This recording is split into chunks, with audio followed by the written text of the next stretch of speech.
Well, a very good evening, everybody, and welcome to coverage of Round 8 for the 2023 Club 100 and BUKC iRacing Championship 4. Also our third visit to Japan this year. The classic Suzuka circuit is our venue for this evening's racing, and also it's the third appearance of the year for the FIA Formula 4 entry. It's a single-seaters night around a circuit steeped in history in Formula racing. Many a Formula 1 title decider has taken place here over the years.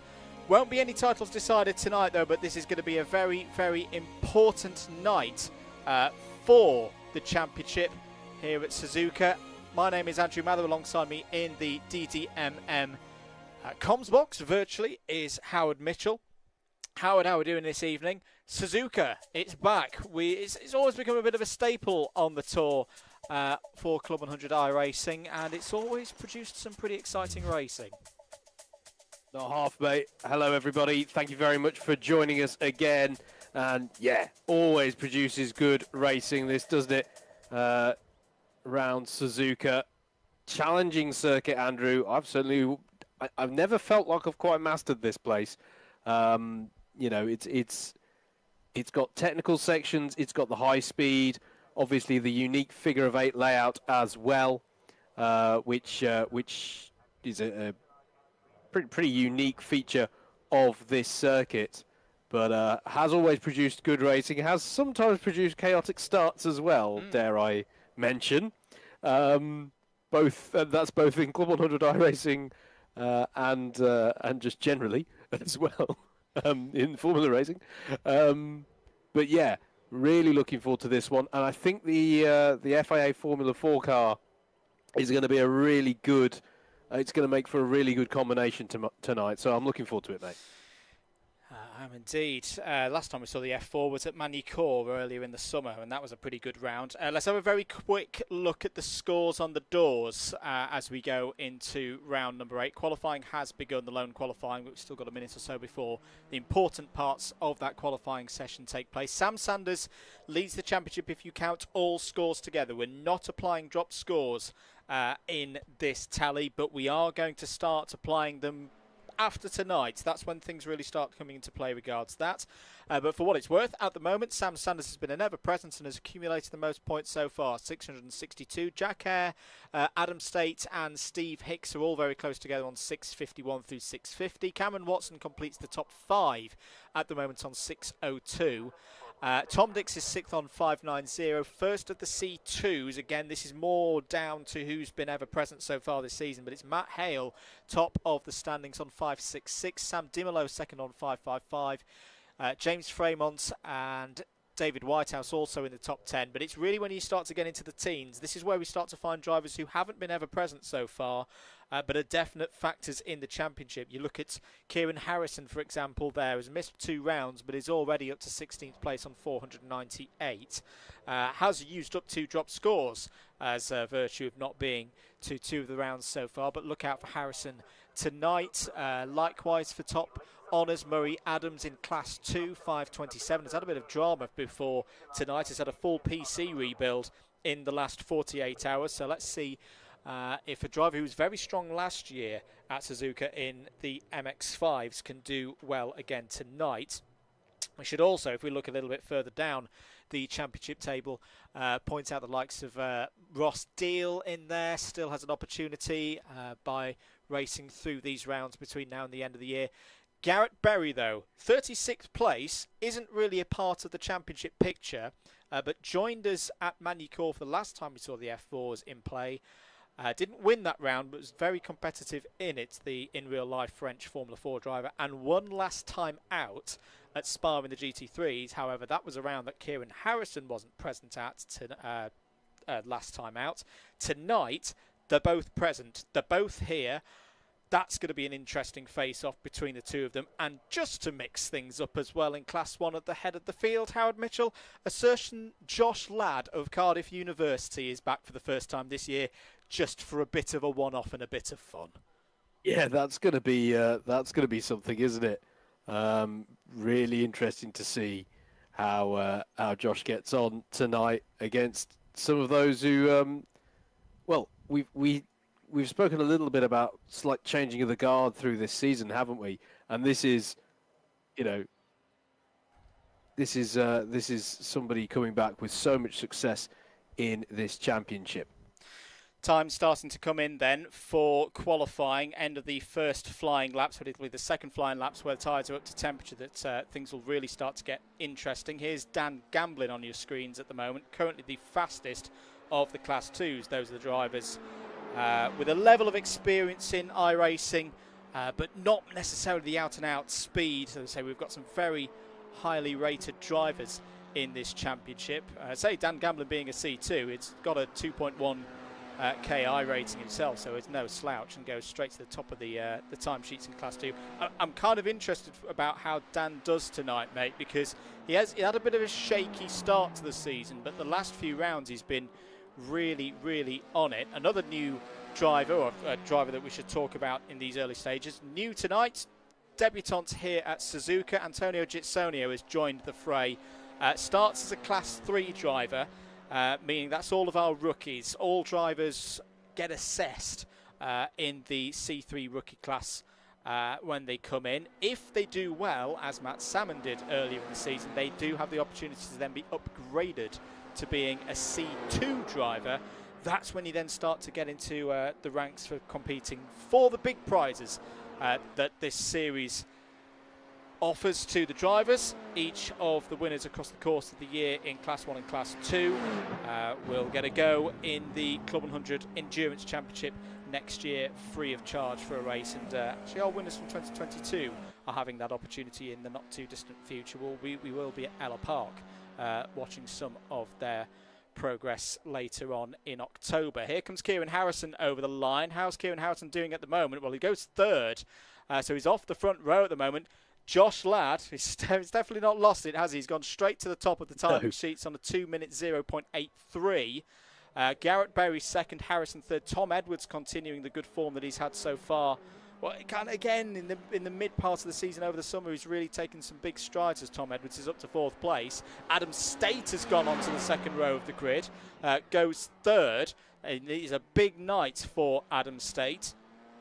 You'd say, I think, Howard, that for Adam State, if he wants to keep his championship hopes strongly alive, he needs to beat Kieran Harrison tonight.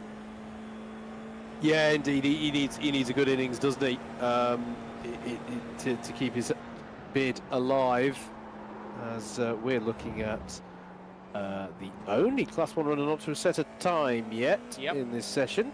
This is on board with Charlie Summers.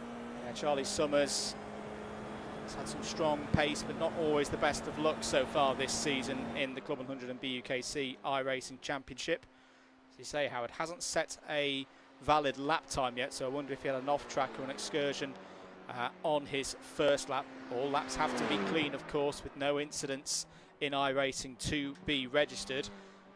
All of these positions will set the grid for the heats race coming up shortly, and then it's about being in the top 16 to qualify through to the A final. What is Charlie Summers going to do here? He'll be looking for the top 10, I think, and he gets the top 10 up to 7th place. Good recovery there from Charlie Summers. Joins William Doyle on the 4th row of the grid. I think we've only got one driver still out there. Craig Brown in the 041 car has now come across the line.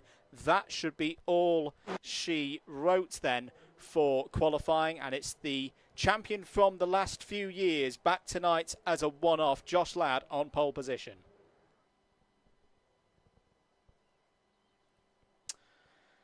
So gridding up then for this first race of the night. Josh Ladd, like old times, is on pole position in the CLUB100 and BUKC iRacing Championship. Garrett Berry joins him on the front row of the grid. Adam State and Kieran Harrison, the two most likely drivers, I think you'd say, so far this season to be champion at the end of the season, start from row 2. Tom Edwards and Sam Sanders will be on the 3rd row of the grid.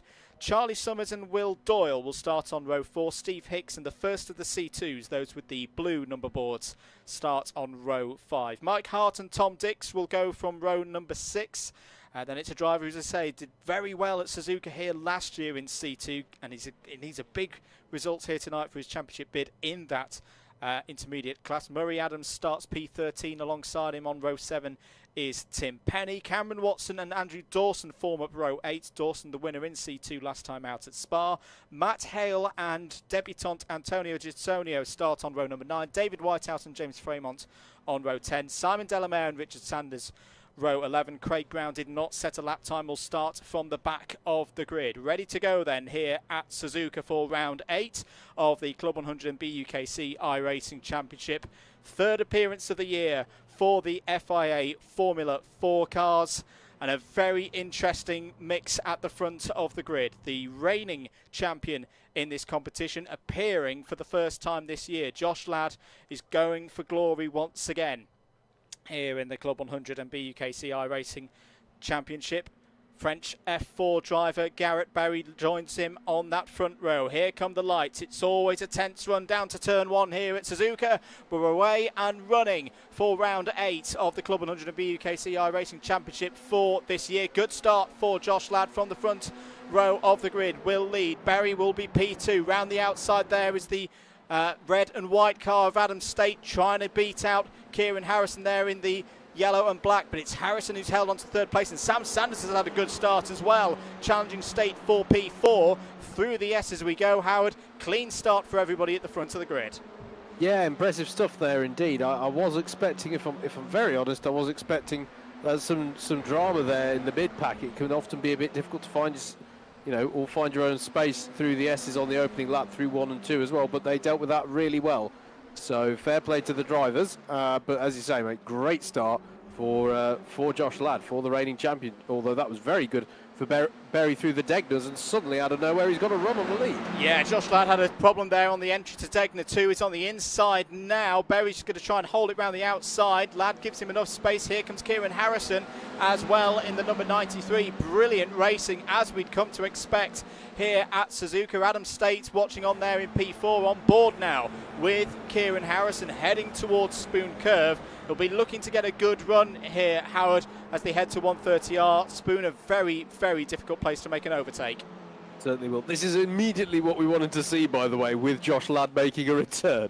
So we're already getting of how does he compare, how does the reigning champ compare against everyone who would want to be champ as they head towards 130R for the first time of many this evening.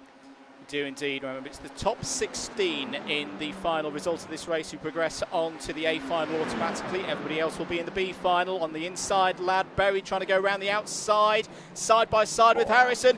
That's going to be a beautiful move from Kieran Harrison. Nips through past Garrett Berry. Big move, gets himself up to P2. Beautifully done. Beautifully done. They all just got a little bit tied up, didn't they? Tripping over each other.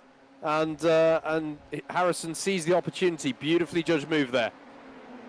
Adam State challenging Garrett Berry for third place. William Doyle's hard on the defensive there ahead of Charlie Summers and Dan Gamblin. Dan Gamblin in the McLaren Formula 1 colours, currently the top running C2 driver. And got to say that I think that's one of the best first laps in terms of driving standards and cleanliness that we've seen so far this year. Everybody running. Everybody covered by around 15 seconds front to back. I think the only driver who's had a problem is Matt Hale, who's fallen down to the back of the order. And saying that, he's right on the tail of Richard Sanders for 22nd place. Yeah, he's down but not out. And yeah, I couldn't agree more, mate. I think in terms of the quality of racing and cleanliness of the racing, that first lap was the best we've had this year. That was really good stuff. And it's set us up with some great battles that are going to go all the way through the race here. Sam Sanders had a wide moment there out of Degner 2, but recovered it and is still holding on to third place. Who made the most progress on that first lap? Well, Craig Brown gained 4 positions from his starting spot at the back of the grid. David Whitehouse was also up 3 spots to 16th. On board with Steve Hicks. There is a guideline in the regulations that says that drivers should keep a constant colour scheme. Mr. Hicks likes to bend that rule but still stay within it, and I'm very pleased tonight to see he's cracked out the 1999 Arrows Formula 1 livery, Howard. Indeed, yeah, no, I'm a fan of that. I'm a fan of that. Bit of the Repsol sponsorship going on there as he looks to put a move on Tom Edwards. He's a bit too far back though this time, going into the last chicane. For the record, his scheme is orange and black. It's still orange and black, so that's why it's fine. Here's Tom Dix in the golf-coloured McLaren. Tim Penny on the inside has had a great season, joining the ranks here in the CLUB100 iRacing fraternity online. Trying to find a way down the inside, but Tom Dix has run wide there. Too much speed into turn one. Oh, is there some problem? Was that for Charlie Summers? Was that Charlie Summers wide? Yes, it was. So we're talking about Tom Dix carrying too much speed into turn one. Looks like it's been a similar problem for Summers, and the problem is, once you get out wide there, I don't know what it is about turn one. It's one of the most difficult corners to get yourself back onto the racing surface once you're out there in the wilderness. But problems for both Summers and Tom Dix loses them positions. Change of the lead, Andrew, that we haven't caught.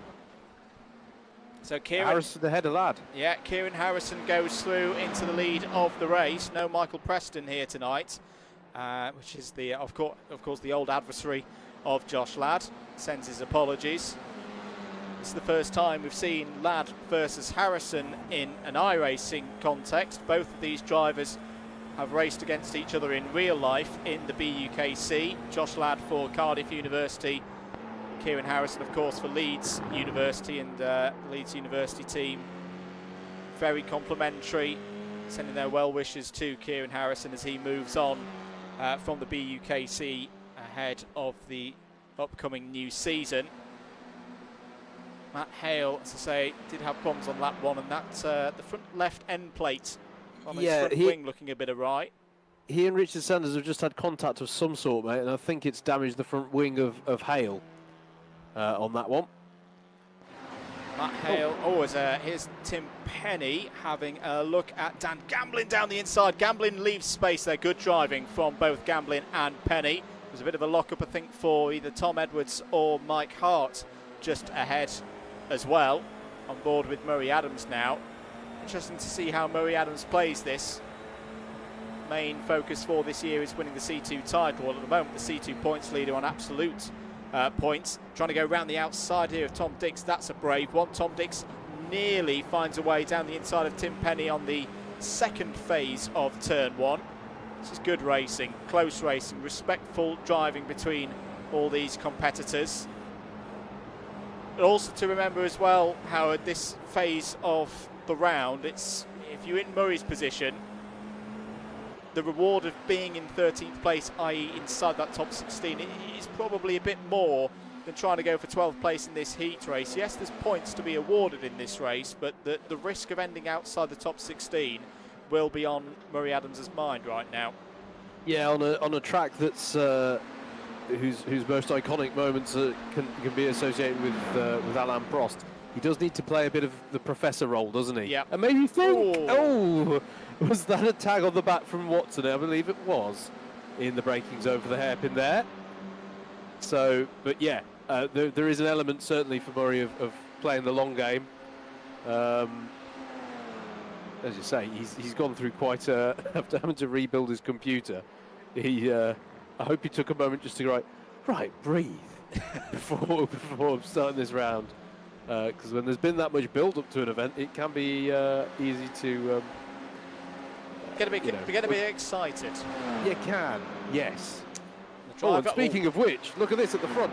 Josh Ladd back to the front, and I think, Andrew, that was heading towards 130R that he pulled that off. Yes, that will have been a bold one from Josh Ladd. Puts him back in the lead of this race ahead of Kieran Harrison. Garrett Berry's going to have a look. This was the fight that we were looking forward to. We saw a little bit of it at Magny-Cours. Is Garrett Berry going to be able to find a way past Kieran Harrison here in the first race of the night? Adam State and Sam Sanders still in this top five that have broken away from the rest of the field. Just to note at the moment, the driver on the cusp is David Whitehouse, a man who's had a few exciting adventures in B finals so far this season. Can he make his way through directly into the A final by finishing in the top 16? Andrew Dawson, James Fremont, Craig Brown all on the outside at the moment looking in. On board now with Adam State. Two Cardiff University drivers running up in the top five of this race at the moment. South Wales University, fresh off a bit of CLUB100 action down at Llandau in real life last weekend. They're going to be pleased with this. Absolutely. I've got to say as well, I'm pleased with this. This is great racing that we've got here. You know, there's battles absolutely everywhere at the moment. We cut back to this battle over 6th place. Oh! And the moment for William Doyle. And that is surely going to open the door for Hicks. He's compromised, trying to find a way through. And it opens the door for Tom Edwards now. But he'll be on the outside by the time they get to Spoon Corner. And Mike Hart's trying to get into this one as well. Very close. Side by side. Very close here. Sorry, I was just enamoured with, there's another Arrows livery out there that I'm going to mention. Mike Hart has got like the old Footwork 1994 Arrows edition livery on his F4 tonight. Loving that. I like that. I'm liking there's several good F1 livery edges out there. But yeah, that's a good spot. That's going back to the Grand Prix 2 era, the micropros games. It? Those were the days. Anyway, there's a race going on, and we're on to lap number 6 of it. Back at the front, Ladd leading from Harrison. Garrett Berry still there in P3.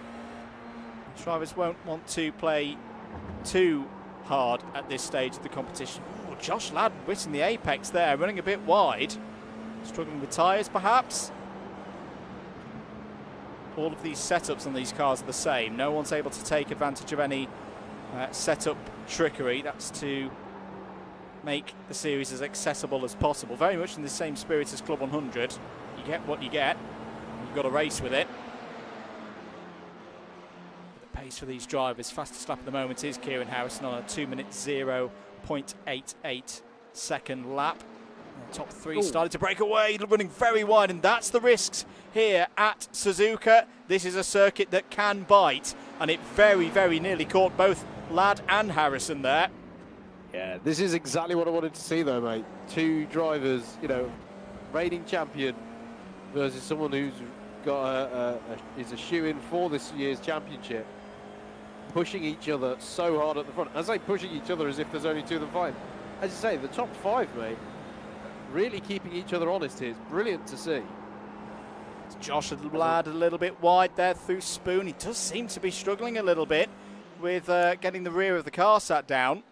Well, as you say, all the setups are the same, but obviously that in of itself, you know, drivers have different styles, and it's a question of how, you know, how do they wrestle the car for it to do what they want it to do.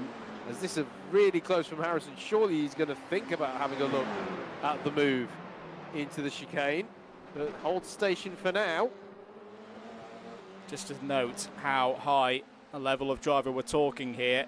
Josh Ladd has a 9.2k iRating, Harrison an 8.1, and Harrison's down the inside now. Was he just holding back there, waiting for the moment to get down the inside? Surely we'll have the move into turn 1 to take the lead of the race on lap 7. Yes, sweeps through.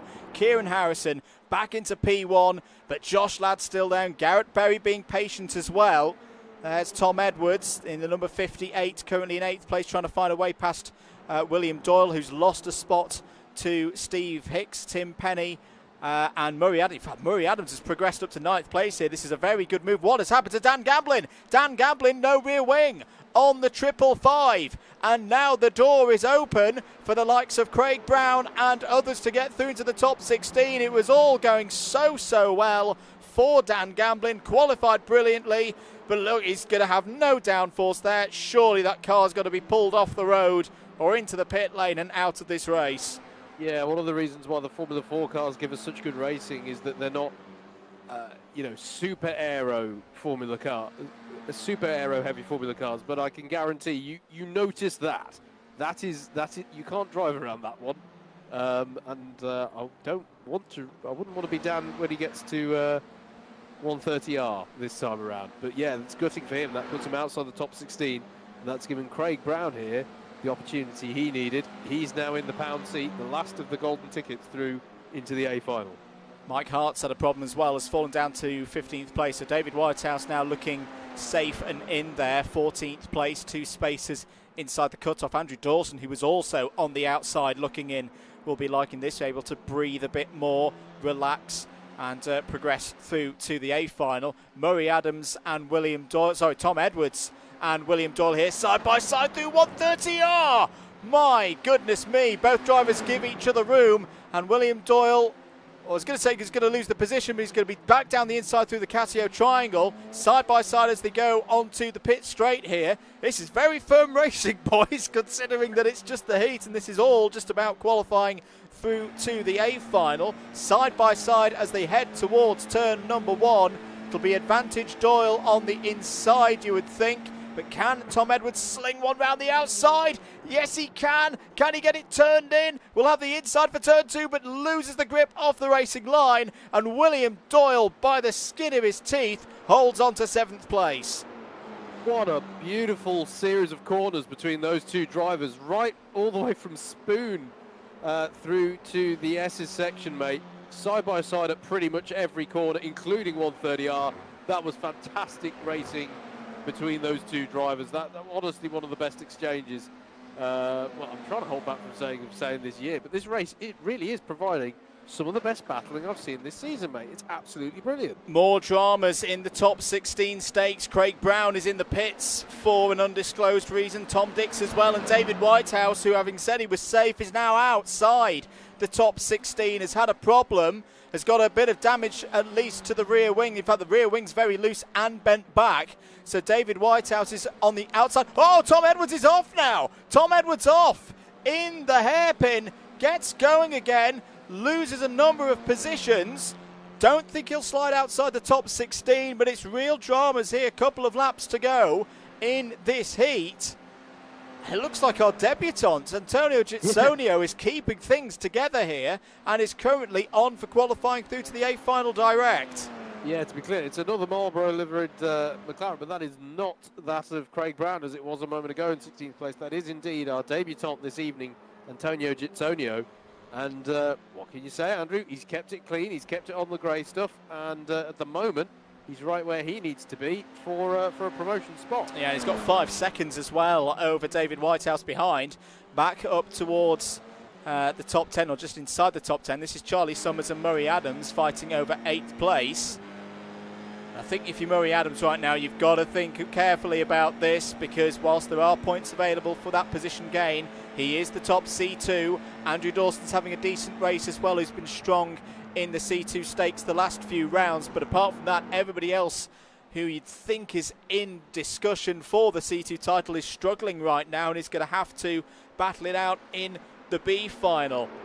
Doesn't want to take himself out of this position. Back at the front of the order, Josh Ladd has retaken the lead of the race away from Kieran Harrison. It's all going on here, and still Garrett Berry and Adam State in play for the race win. 1, 2, 3, 4 on lap 9, lap and a half to go. It is on for another classic here in Suzuka. Did someone just cut through the Degners? Why? Was that someone getting out of the way for the leaders, I think? Might have been. That might I did a double take then, but yeah, it's a very nice problem to have. I don't quite know where to point the cameras in this race, man. It's absolutely fantastic. But yeah, Josh Ladd to the front of the field. He's pushing. He's pushing really, really hard. Knowing Josh Ladd, he will want to win every race tonight. He'll want to prove that he's still one of the best. Side by side for 3rd place, Garrett Berry and Adam State. Adam State's got the run on Garrett Berry out of Spoon Curve towards 130R. Josh Ladd moves to the middle of the road to defend the lead. Side by side between the two. Oh, nearly touching there with wheels. My goodness me, once again. Heart of your mouth stuff here in the CLUB100 iRacing Championship. Through goes Adam State, gets it done with a round the outside pass through the Casio triangle, but back will come Garrett Berry here as they go on to the final lap of the heat. Yes, the heat. We've not even got into the finals or the super final yet, but it feels like we have. Still side by side between State and Berry down into turn 1. Surely this time State will take the position, and does. Takes 3rd place, but they've lost a lot of time now to Ladd and Harrison. It's surely going to be between these two for the race win. Yep, Ladd versus Harrison then on the last lap. My goodness me, we've got how many more races to go after this one, mate? We've got to make it through all of these. absolutely brilliant stuff then. Here they come then out of the SS sector, out of that first sector of the lap, heading towards the Degners. Harrison, to my mind, has been particularly strong through these corners throughout the race, so will he have a run at all into the hairpins? Ooh, gets Pushing on the the curb. limits there. Yeah. Got a bit of the skirting effect there. Lost steering for a moment. They are pushing hard, these boys. In the battle for the top 16, it's still Gitsonio who's in the last of those promotion spots, and to be honest, he's fairly comfortable. He's got a good cushion behind him, 8 seconds or so back to Simon Delamere, who, you know what, he's having a good run as well. Yeah. As Ladd is wide through Spoon, or is that just maximising speed onto the back straight, Andrew? Well, whatever it is, it's been effective, holds the lead. Kieran Harrison trying to find a slipstream here. Surely, if he's going to make a move, it's going to be into the Casio triangle. But he's getting very close here. He's going to look to the outside through 130. Oh, nearly touching and over 140 miles an hour into 130R in the F4s. Down into the Casio triangle for the last time. Side by side once again for third place between Adam State and Garrett Berry. Adam State's going to hold on to it. You would think Josh Ladd is going to take the first victory of the night. It was millimetre close as they headed towards one of the fiercest corners in this calendar. He takes the race win ahead of Kieran Harrison. Adam State holds on to third. Garrett Berry fourth. Sam Sanders fifth. Steve Hicks sixth. All of these drivers will be going through into the A final direct. Doyle 7th, Summers 8th. Good result again for Murray Adams here at Suzuka. P9, top C2.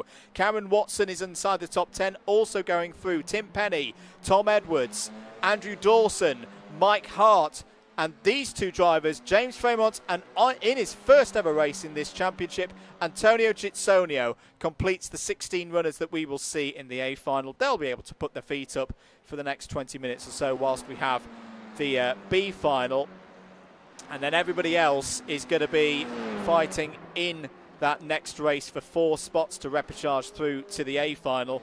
Their positions in this race will determine the grid for it. Simon Delamere will be on pole position, Matt Hale P2, Dan Gamblin will be P3 and will be kicking whatever he can find to kick, I'd imagine, because he was very well positioned in the early stages of that race, and on pace probably should have made it into the top 16.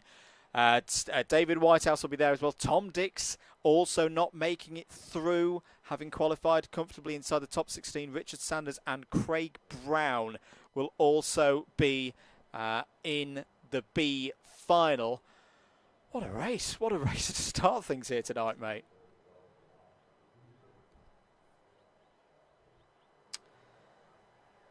So exciting. I think we've lost him. I think we've lost Howard. He'll hopefully be back in a moment's time, but we'll get ready for the B final. Are you back? Yeah, sorry. I was, to be honest, you didn't miss much because I was speechless. So what a first race, eh? That had just brilliant battle. What I loved about that, even if moves didn't come off, even if, I can't remember what battle it was it the one with Willie Doyle, and they didn't actually change position, but it was so entertaining. It didn't matter whether a move actually stuck. It was the attempts that were being made. If nothing else, that was absolutely brilliant Formula racing. Loved it. Here's a grid for the B final then. Top 4 qualify through. Let us know in the comments who you think is going to be in that top 4. As we get ready for the start of this race, Simon Delamere will be on pole position, and away they go.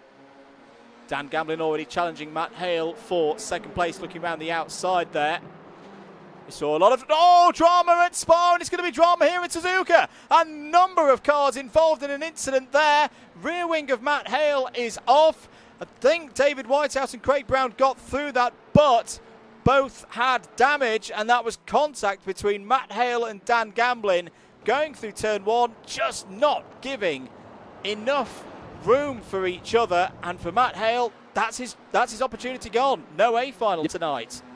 No, we will see him again, of course, but that is devastating for him. I think Simon Delamere here is pushing at the front and falling off the road. Unfortunately, he's going to lose the lead of the race to Tom Dix. David Whitehouse goes through. Craig Brown in third. Well, I say it's a small grid, but we saw this last time out at Spa.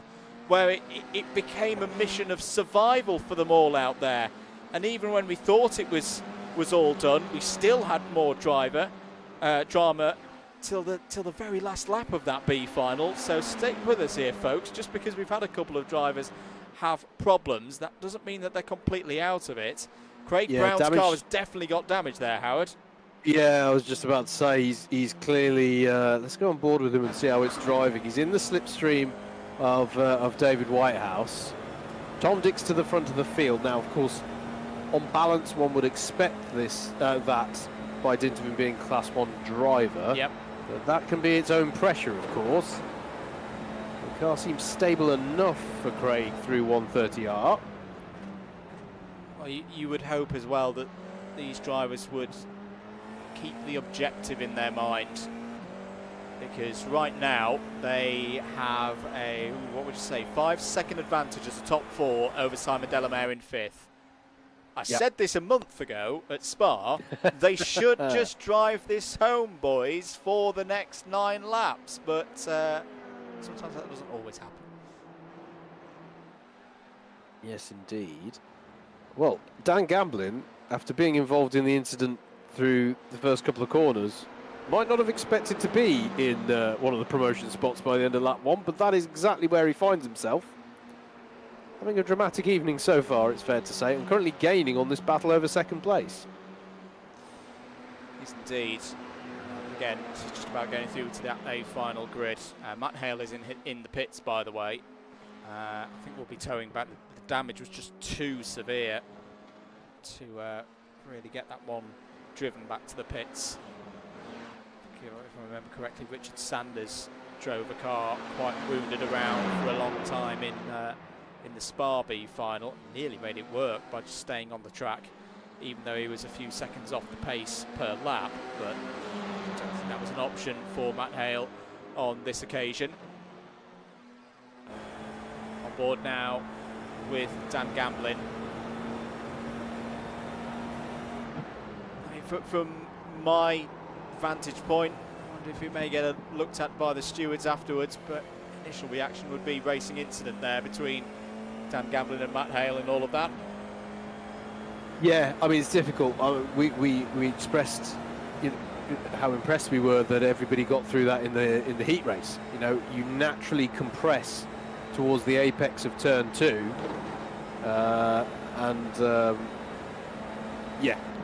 to me that did look like 6 of one, half a dozen of the other, to be honest.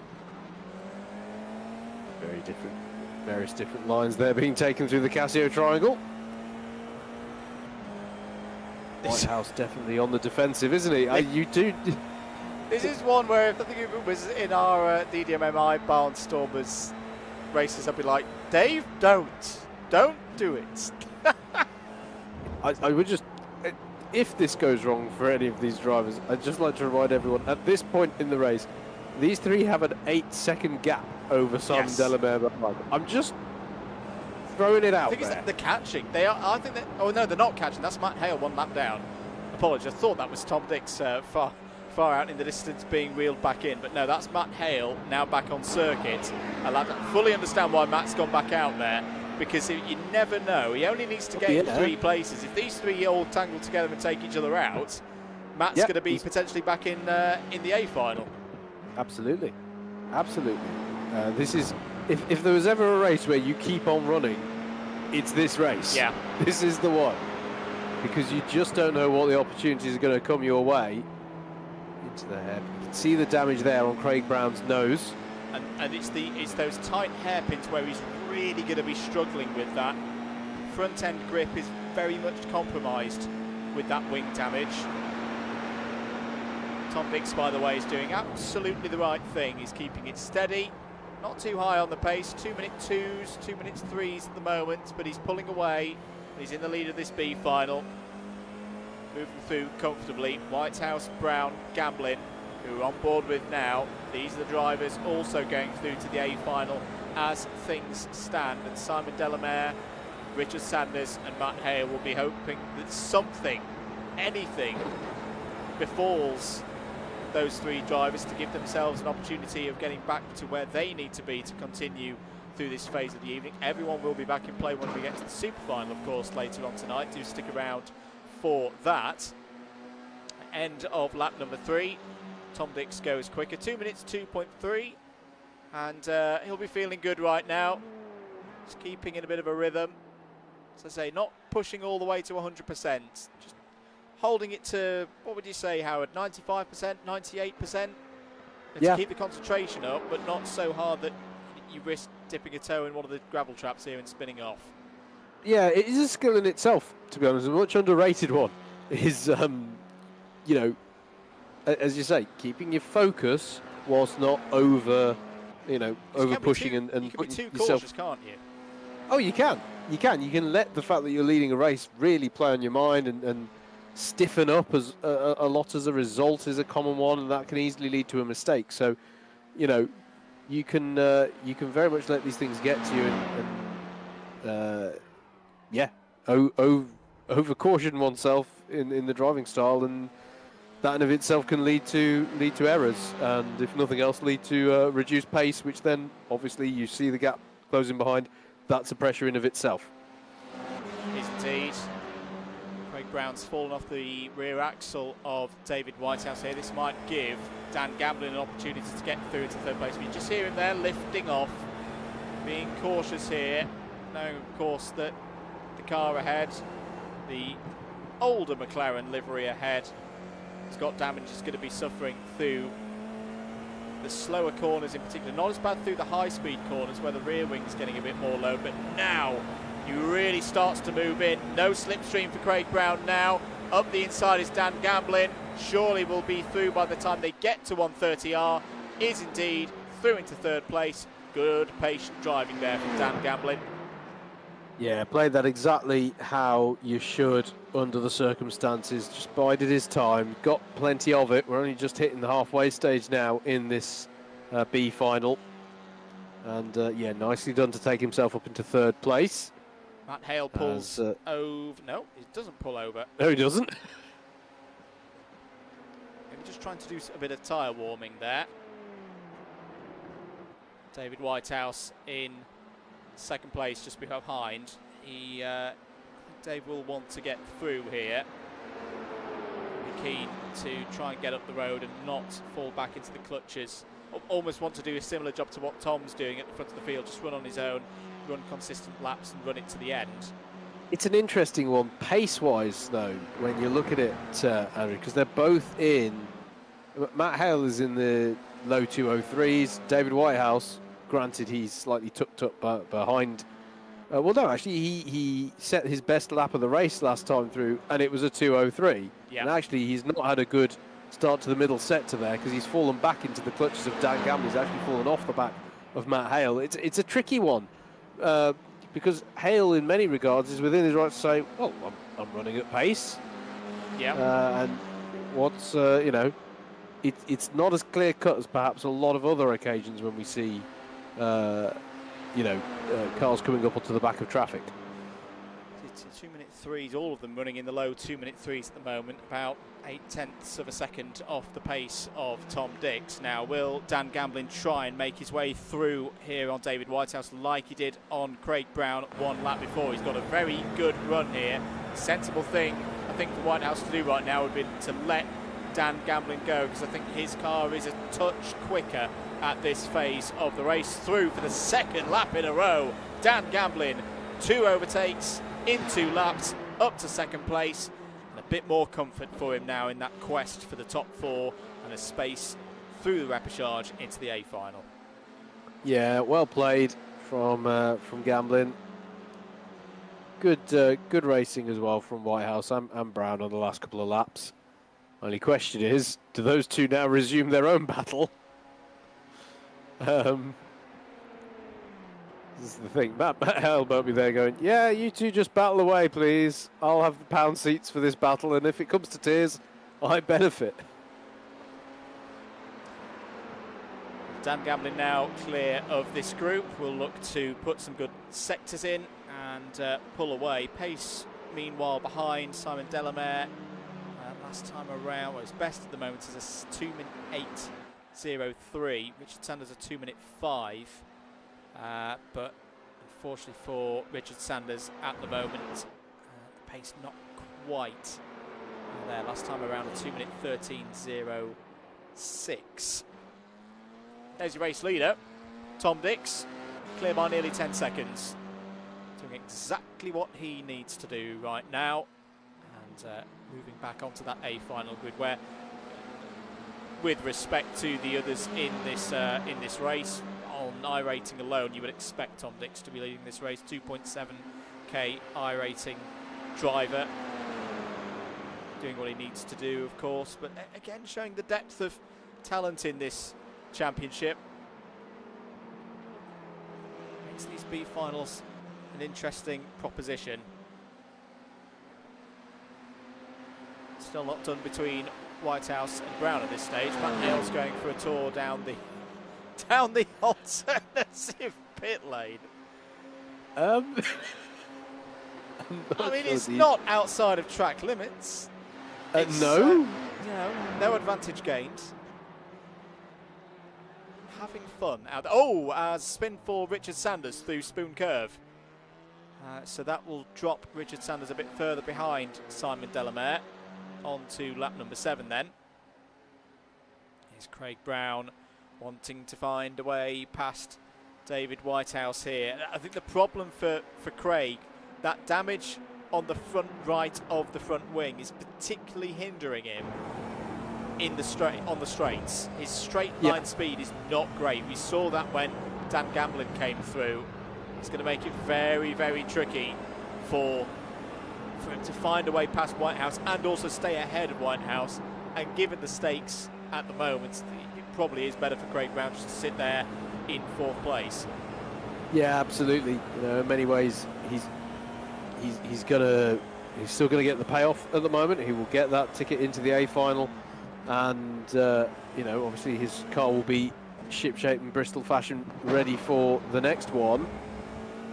But I don't know, mate. This is one of those ones where the racer's instinct can take over.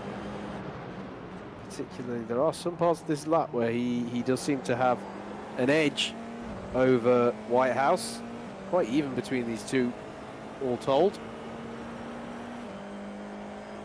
Heading towards the Spoon section once again.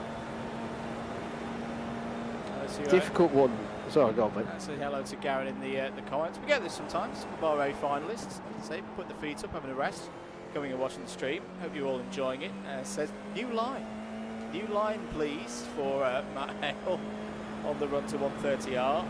Chris Anton in the chat as well. When's Murray moving up to C1? Well, if he wins the C2 title, of course. So, yes. Of course, to have a good night so far here tonight. That's a good run through 130R for Craig Brown. Is he too far back though? Good defence from David Whitehouse, just holding the inside line, hitting the apex of Casio Triangle. Good work from both of these drivers. Having a go here, the racing for this 3rd place. Oh, was that a missed gear shift for Whitehouse? It's going to leave him vulnerable around the outside towards turn 1. But again, this is where Craig starts to struggle. In the high-speed sections on the straights, he's not got that top speed, but his gear's going to go around the outside. Beautifully done from Craig Brown. Takes 3rd place with a damaged car.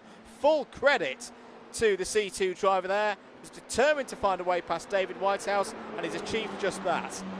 That was bold. You know how I was talking about the racer's instinct? That was what was driving him around the outside there. That he committed to that one, and I think Whitehouse has interestingly let Matt Hale unlap himself there. So I think he's happy to. Well, happy might not be the word, but he's conceded that place. Yeah. With his eyes on the prize of the promotion spot, but. Goodness me, yeah, that was commitment there from Craig Brown to take that spot. Fair play as well to David with that good defensive positioning. Yeah. Up to that point, you know, going into that Casio chicane, he really did position his car very nicely there. So he's played it well. But now I think they just hang on for the promotion spot now to get onto that A final grid. And they've got 2 more laps after this one to complete. Pace for Tom Dix at the moment, 2-minute 2.1 last time around. His best lap time so far, a 2-minute 1.97. Dan Gamblin in the mid 202s, but we know he is carrying a little bit of damage from that incident in turn 1. Driver who's mainly suffered from that, of course, is Matt Hale. Still a lap down in 7th place. Craig Brown in 3rd. Will be interesting to see what the pace of Craig Brown is now in clean air. This time around was a 2-minute 4.4. There is Dan Gamblin across the line again. Craig Brown over the line. Low 204 again. David White, as we say, I think he's just considered, yep, take 4th place. And get through, that's the more important bit. Be on the A final grid.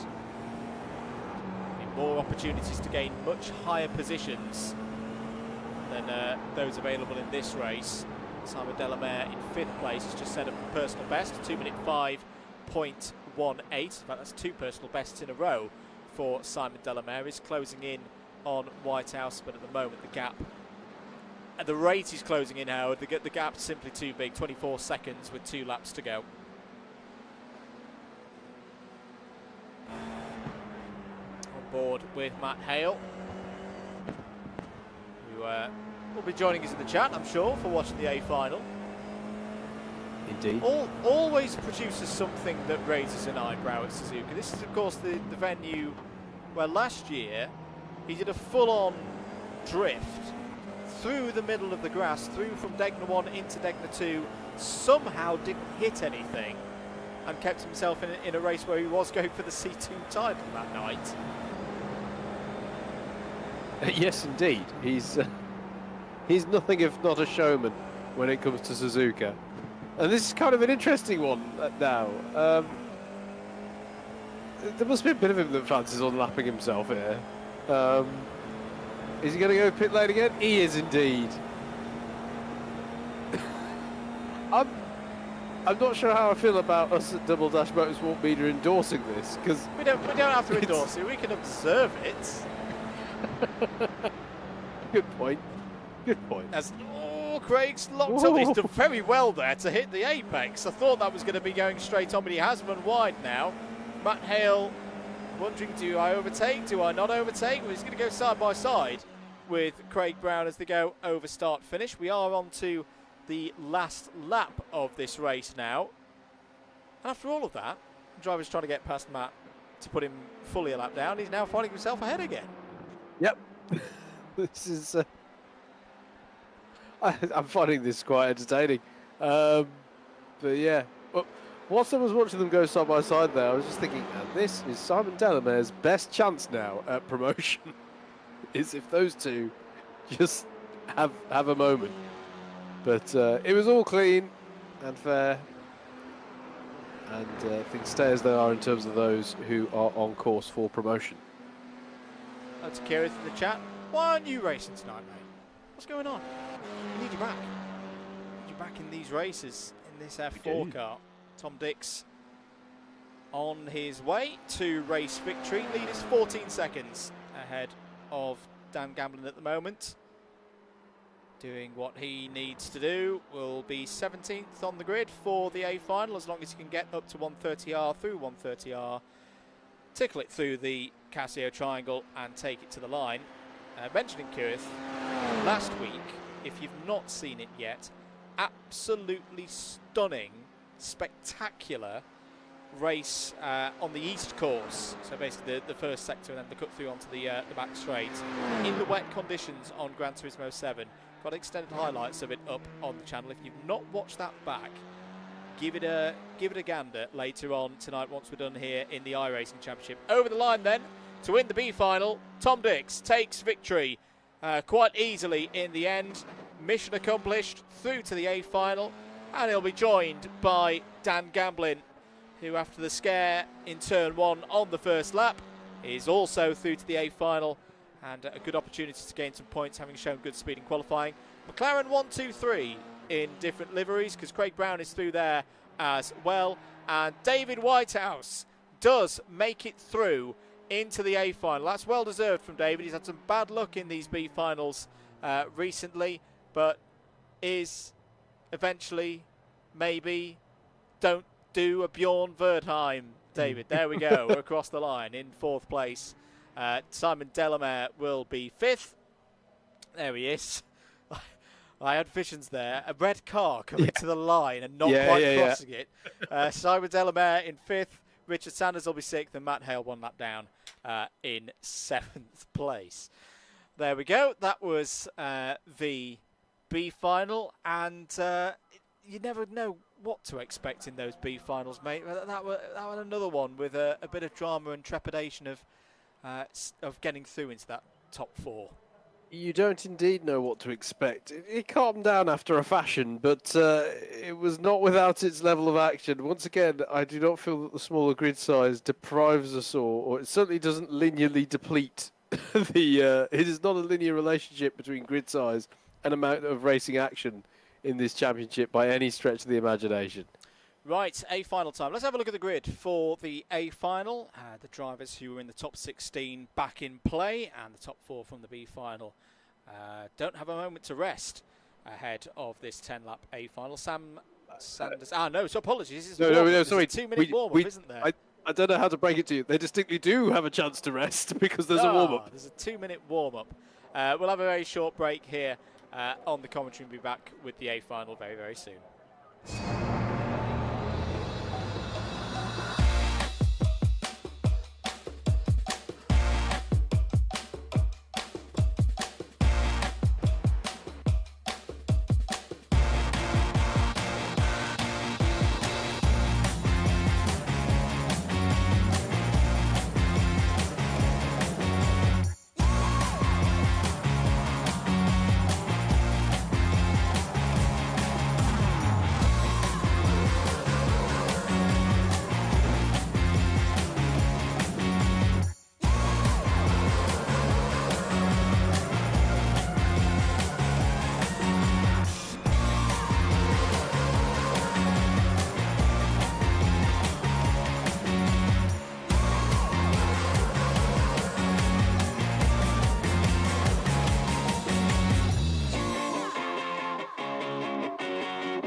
Welcome back, everybody, to live coverage of the 8th round for this year's Club 100 and BUKC iRacing Championship. About to get ready for our A final, with the warm-up just finishing up here at Suzuka. And let's get us back ready for, say, this A final. Chris Hansen says, Hale to win the super final from last. He's been sandbagging. Maybe. We'll see that later on. We've got this A final up first. Here's your grid for it. Josh Ladd returning, the reigning champion. First time he's appeared in the championship this season. Is on pole position for this A final. Kieran Harrison alongside him on the front row. Adam Staten, Garrett Berry on row 2. Row 3, Sam Sanderson, Steve Hicks. Row 4, Will Doyle and Charlie Summers. Murray Adams, the top C2 on row 5 alongside Cameron Watson. Tim Penny and Tom Edwards on row number 6. Andrew Dawson, second of the C2s on row 7 alongside Mike Hart. James Fremont and Antonio Gitsonio, the last of those who are directly qualified through. Gitsonio, the only C3 driver in this A final. Tom Dix, Dan Gamblin, Craig Brown and David Whitehouse form up the 20 drivers here in the A final here at Suzuka. Lights coming on, away we go, and racing once again in the Club 100 and BUKC iRacing Championship. Great start once again from Josh Ladd. Will lead into turn 1. Kieran Harrison tucked in behind there in P2. Through goes Garrett Berry into 3rd place. Sam Sanders having a look down the inside for 4th place on Adam State there. Looks like it's also been a decent start for Steve Hicks there in 6th. Rest of them filing through the first couple of corners, and a spin there for one of the Senna McLarens. James Fremont was involved as well. Craig Brown was the one of the red and white McLaren liveried F4 cars that span. David Whitehouse was also slightly held up in all of that. But apart from that, we're all good, still running. I don't think there'll be any damage to the cars. That was wheel-to-wheel contact between Fremont and Brown. I mean, considering the impact, it's quite funny that they all just sort of dusted themselves off and, right, let's race again. This could have all come to tears once again. I was about to say how calm and quiet the start had been.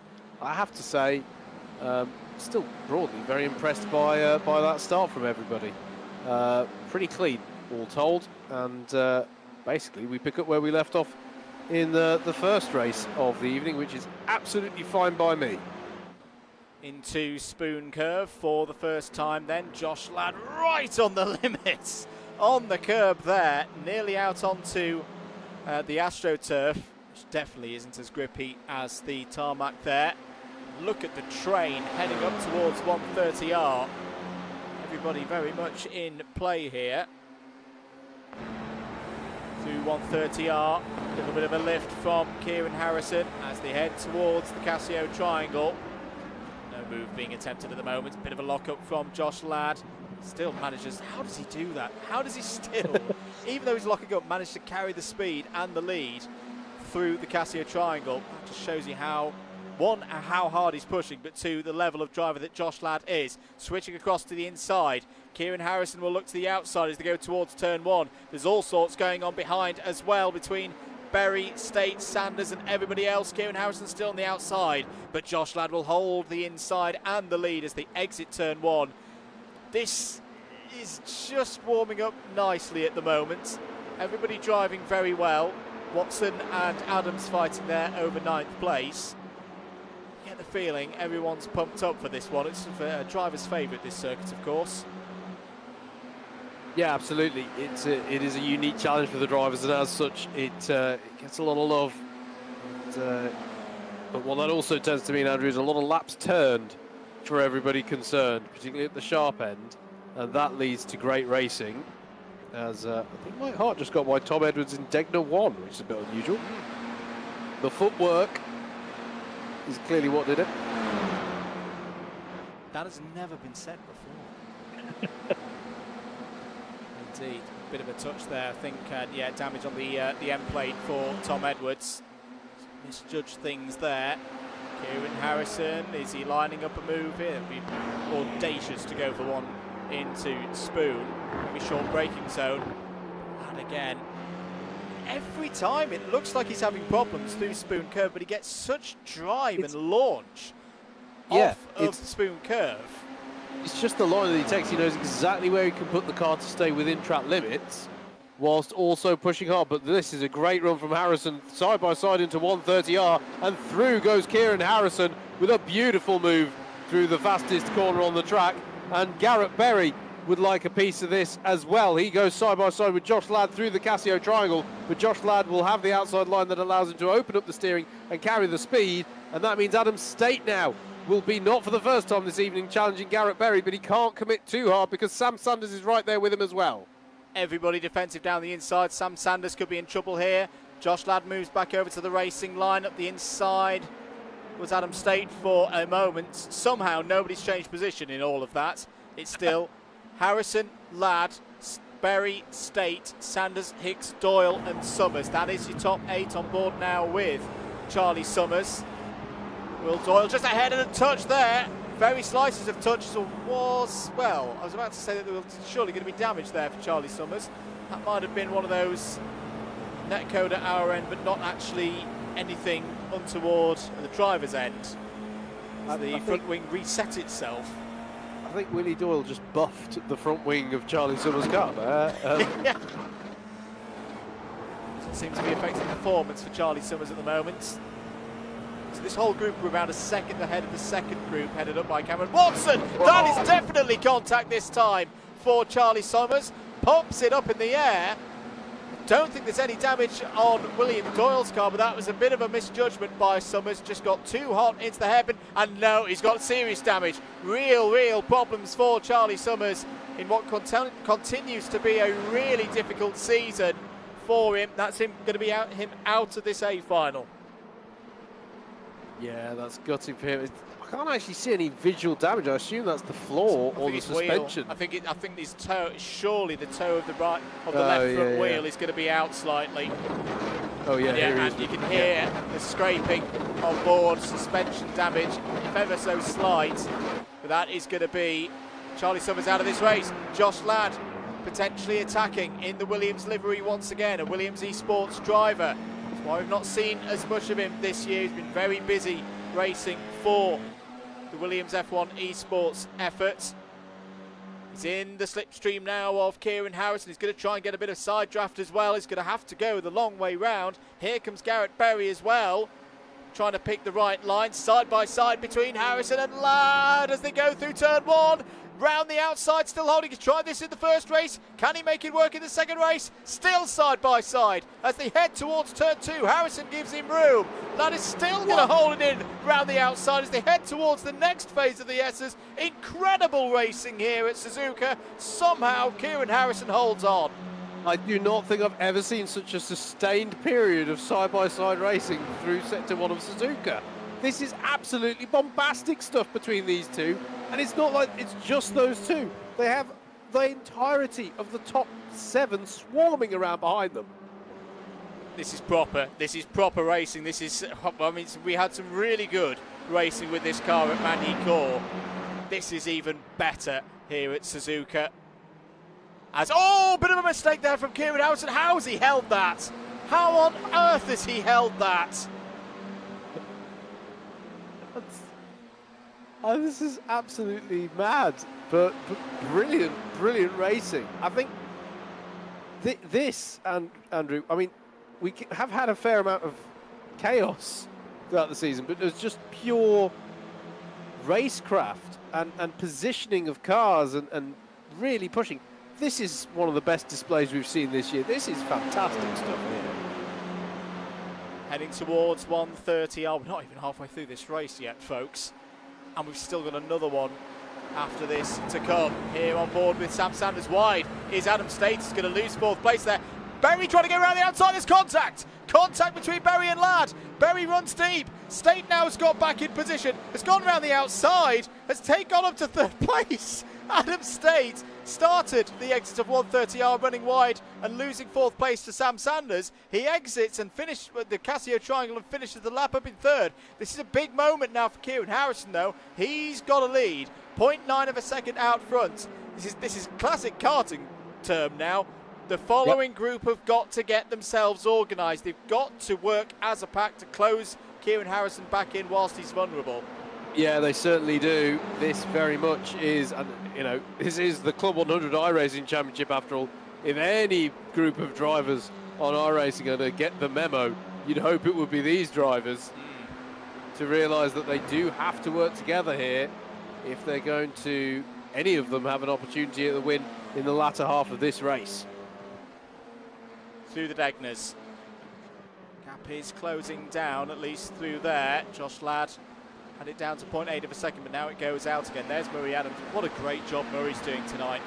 I say it's not been easy preparations for this event at all. P8 at the moment, top of the C2s, clear of the next C2 by 5 positions, which is Dan Gamblin in 13th. I'm going to give it to Antonio Gitsonio as well. Thanks to Antonio for subscribing to the channel. I think this is one of those performances where Antonio's not going to be a C3 for long. He's running in 14th place ahead of some really quite established members of this championship, the likes of Tom Dix and Andrew Dawson, all behind him at the moment. That's further down the order, of course. Steve Hicks, what does Steve be thinking at the moment? He's 7. William Doyle just ahead. And then this quintet of Harrison, Ladd, State, Berry and Sanders, who've been battling for every lap so far tonight. Adam State feeling the need to defend down into the Casio Triangle here on lap 5. That gives Josh Ladd a bit of an opportunity to break away. So what is the pace like for Josh Ladd? They're in second place. Well, a 2-minute 1.2 for Harrison. They're both in the 2-minute 1.2s. Yeah, three thousandths of a second separating their lap time that time around. Side by side between State and Berry. Berry trying to go around the outside into turn 1. Has he run too deep? He has run too deep. Gets a bit of a slide on. That allows Adam State back through. Sam Sanders, who's had a lot of bad luck so far this season, will be loved being part of this battle, but at the same time, we're thinking, no, not now. Don't want any contact or incidents here around a circuit that doesn't leave much margin for error. Continues to hold there in 5th. He probably has a different mentality to me as a racer, but this is one of those ones where whenever I'm sort of in a pack like that, I'm like, how do I buy into this? What am I going to do about this? Because it's tricky. This is not the easiest circuit to overtake on. And yeah, it's pretty tight. Problems for Andrew Dawson. He's out the back at the moment in 19th place there. David Whitehouse has had problems as well. He's currently running in 20th position. Gap not coming down at the moment between Harrison and Ladd, but at least for Josh Ladd it's going out to this group headed up by Adam State. Who knows, if he can't beat Kieran Harrison, he's got to make sure that he beats everybody else. So he's trying to hold on for championship situation here. Continue to solidify a run on second place, but Garrett Berry doesn't care about that. He wants to be back in that top three. He's going to look to the outside now towards 130R and drafts through.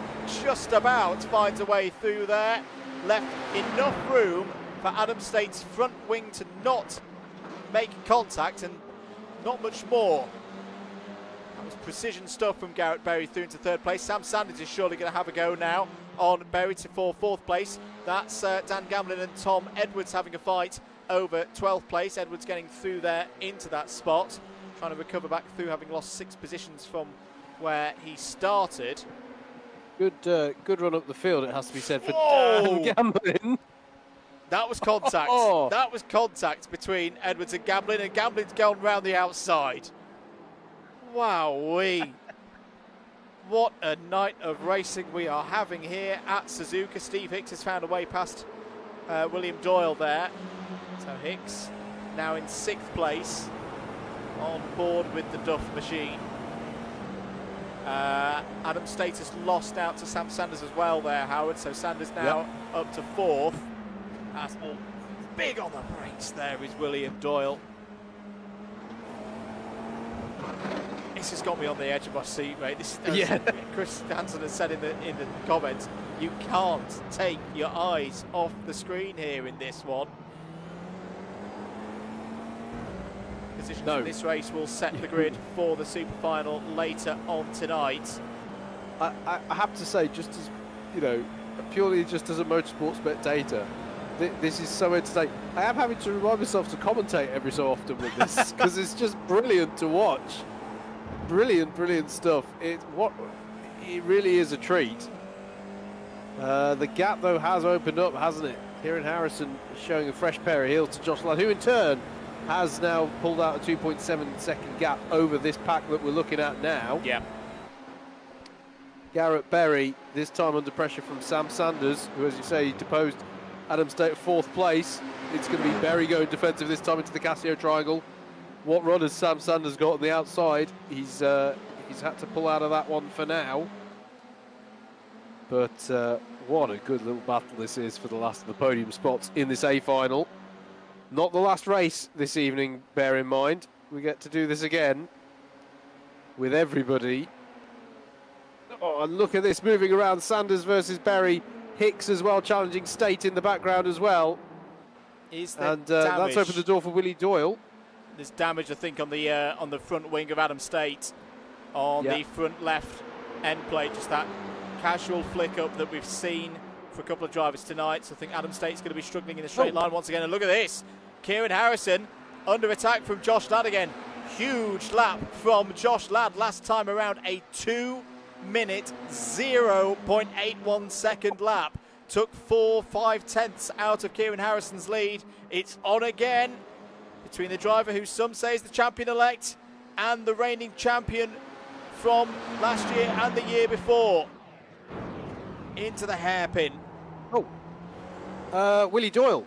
Willie Doyle's dropping down the order on my timing. I think he's disconnected. I think William Doyle is disconnected there and will lose that chance at a top 5. Back with Josh Ladd. He's got a great run as they go towards Spoon. Surely not here. Surely not. He's nearly pushing Kieran Harrison through Spoon. But this is the crucial run now. We've seen overtakes through 130R so far tonight. I think he's a little bit too far back this time, but could set up a run into the Casio triangle. We're on lap 8. 2 more to go after this one. This is where Josh Ladd will close. He's got to time this run through 130R perfectly, just holds off the throttle a little bit there. Kieran Harrison will surely go to the inside to defend the lead here. Josh Ladd's got his car up alongside. That's beautifully defended by Kieran Harrison. Carried the speed through the chicane, but is now going to have to work hard again as they go through the final corner, side by side between Tim Penny and Murray Adams. That's Murray Adams up to 8th place, trying to score as many points as he can in what could be a big night in his C2 effort. Still Harrison leading ahead of Josh Ladd, but here goes Josh Ladd looking to the outside, looking for the Kimi Räikkönen move. Perhaps is still there. We're at it again through the S's. Oh, contact! And round and off goes Kieran Harrison in a near repeat of what we saw at Magny-Cours with another driver who's got a strong history in this race, but this time it's not on the final corner of a last lap. It's 2 laps to go, and it's going to cost him a huge number of positions. And now spinning out, he's got rear right damage. He's out. He's out of this A final, and could that be a huge moment in this title picture? Josh Ladd is away, but how much damage has Josh Ladd got now? Surely there's damage to his car as well. Garrett Berry, Sam Sanders, they could both be on for the win here. And Kieran has gone to the pits. Andrew, we were relishing the return of Josh Ladd, but he is, at the end of the day, in terms of this season, what we love using this term, don't we, a disruptor. He wasn't the person to go wheel to wheel with and have an incident like that. And that could be very costly for Kieran Harrison in his championship. My oh my, what a race. This championship just continues to deliver. How much damage is there to it looked, I'm going to say it, it was very much reminding me of an incident that's in our little intro video for this. That gave me vibes of what we saw between Kieran Harrison and Michael Preston back at round 5 at Magny-Cours. To say that was on the last lap of a last corner of a last lap, it didn't actually affect the results all that much. They both got across the line in the top 2 still. Sam Sanders through. Yeah, that's Sam Sanders through. Past Garrett Berry. This is I've got to say, I don't think we've sung the praises of Sam Sanders enough so far tonight. He's had a bit of an up and down season. I know he's top of the standings at the moment through being ever present. It's not been the kind of season that Sam would have liked so far, but this is more like it from the University of East Anglia driver. Back on form, side by side here between Murray Adams and Mike Hart. This is a huge race as well for Murray Adams in C2, up to 6th place. Side by side again between Berry and Sanders. Berry's got back through.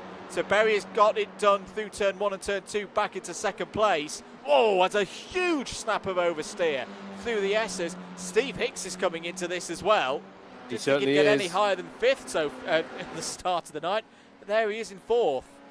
Yeah, Charlie Summers there just going by on James Fremont, but yeah, this is. I mean, I was just on board with Josh Ladd on that last lap, heading towards 130R. Steering looks fine, mate. I think he's got away with the impact, as it were. I mean, it's difficult. What did we say earlier in the running of the event? The apex of turn 2, it all sort of pinches up, it tightens up, and you're always going to be fighting over that same little strip of tarmac on the inside of that corner. And it's so marginal as well. The limit with these being open wheel single seaters, of course. Again, to go back to that incident between as Craig Brown's off through Degner number 2 and has another bit of a pirouette as well. James Fremont goes through and into 15th place. But Yeah, when the incident at Magny-Cours was looked back, it was a case of, did both drivers have a right to the racetrack, as Sam Sanders is going to go to the inside here on Garrett Berry into 130R for 2nd place. Berry just holds it around the outside. Here comes Steve Hicks as well in the number 21 car. Can he get down the inside for 3rd place? He's definitely going to have a go down the inside for 3rd place. He's on the outside there, has to pull out of that one. Wisely done by everybody involved there. Josh Ladd takes the A final win. There's a clash between Tim Penny and Mike Hart on the last lap as well. Ladd takes the win. Berry 2nd, Sam Sanders 3rd, 4th for Steve Hicks, 5th for Adam State, Murray Adams 6th. What a race for Dan Gamblin as well from the B final, finishes 7th. That's well deserved because Dan's definitely had the pace for a top 10 tonight. Tom Edwards 8th, 9th for Mike Hart, Tim Penny 10th.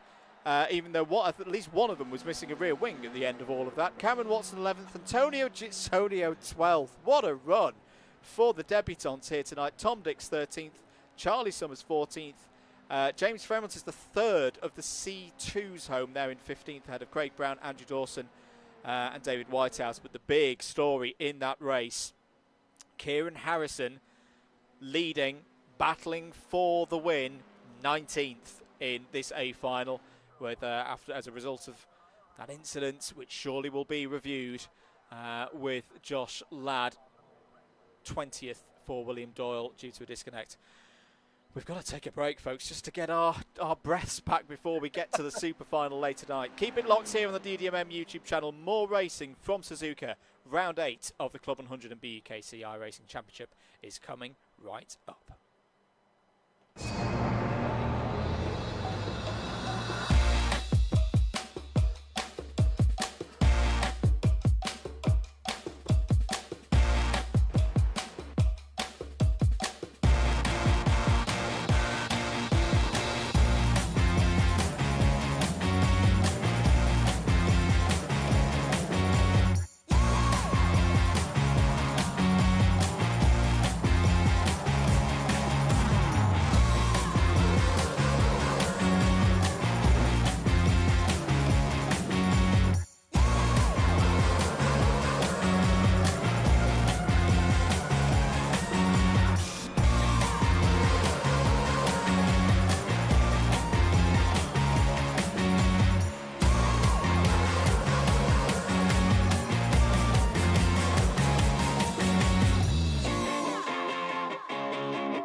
Hold that gap. Isaac Lord has got past Ben Page now. That's for 7th place.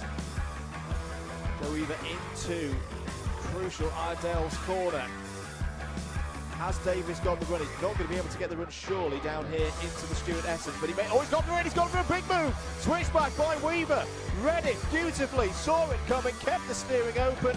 Let Ben Davis come into the inside, and he still held on to the lead. That was brilliant racing by all three of them here, and I think that's going to be the crucial moment, because Joe Weaver, unlike 24 hours ago, is not going to need to do the overtake on the last lap.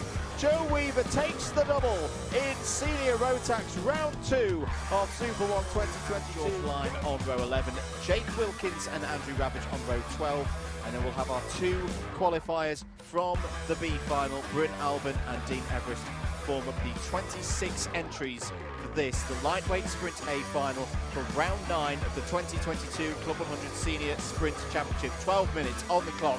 Green light, great start for Mike Coppin. Sweeps across the front. It's a hugely important race, this, for the championship at the start of the run into the end of the season. Coppin versus Brunton.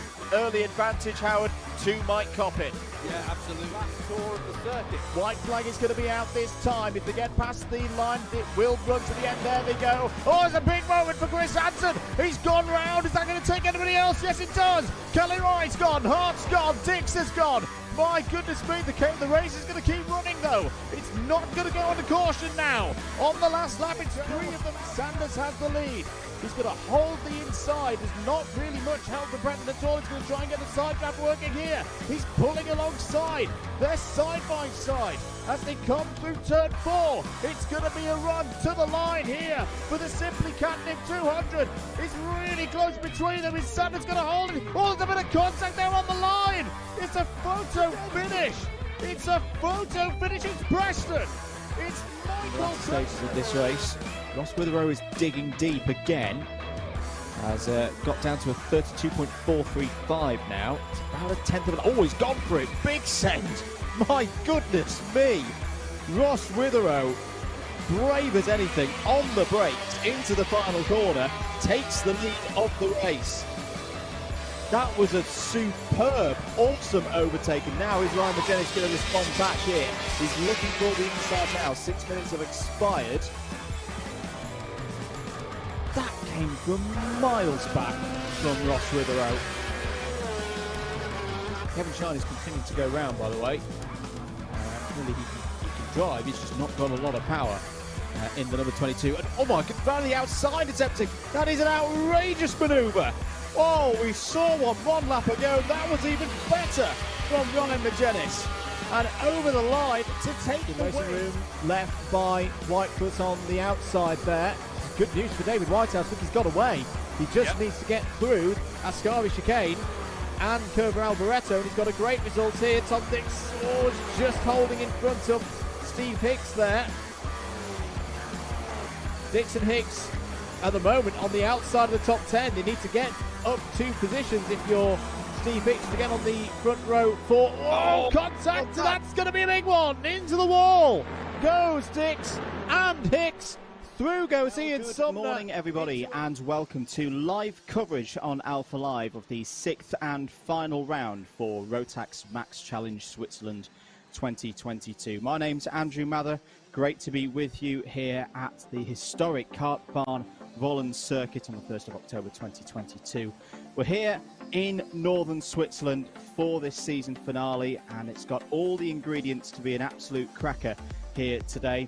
Here's your circuit, 815 metres in length, 12 turns, technical, in its 60th year as well, 60 years of racing here at Vollen. The circuit established in 1962. It's Michael Lenz. Oh, Michael Lenz, who had a great finish to heat number 2. Something has gone wrong for him there, and he is out of this race. That's a real shame for Michael Lenz. The driver he overtook for the lead on the last lap of heat number 2 goes by him. Samuel Ifrid, what a season it has been. He's going to finish it in the best way. The junior champion for the last 2 years. He was at Grand Final in 2021. He's going to be there again in 2022 as the senior Rotax Max champion. Samuel Ifrid takes the win here at Vollen. Kurt Wenger is going to take the win in Master Max. Final lap of the 2022 Mini Rock Super Final here at Lonato. Cantan's down the inside, going for the move into turn 4, takes the lead. Has he overshot? It's going to be side by side between the 2 AV Racing drivers as they approach turn 5. Will be advantage Cantan on the inside, holds onto the lead, but Cosma Christopher is charging along, has closed the gap. This is not over yet. Kalea still there in second place. They're heading towards the last few hairpins now. Cantan defends to the inside. Kalea still there in second. Cosma Christopher can smell that remarkable victory. Cantan's still got the lead of this race. He's got to defend down the inside into the last corner. Get the drive off the final corner. Who's going to be Mini Rock champion for 2022? It's going to be Vivek Cantan. And the title stays in North America for another year. Vivek Cantan wins the lead of the race. Cook is still there in second. Carter's still there in third. They slightly bang wheels. Carter around the outside takes second place. One more opportunity. You've got to think James Roots is still in there as well for the race win. Grayson Wortley, he's got to defend down the inside into Wilkins. He's done just that. He's got to get off the corner. Oh, they're going to be 3 wide. Coming off the corner. Ronnie Carter's gone round the outside. Ronnie Carter becomes champion in the 2022 Super One Miami Bambino Championship with a last corner overtake. Have you ever seen a championship decided like that? What a race win. It's not going to be his first one of the year. Joe Holmes knows the situation. Richard Allen is going to win in the Brookmore Park, but for the first time since 2015, Anwar Barul Smith wins a...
Welcome back, everybody, to live coverage of round 8 for this year's Club 100 and BUKC iRacing Championship. Getting ready for the super final here tonight at Suzuka in the FIA Formula 4s. Everybody back in play.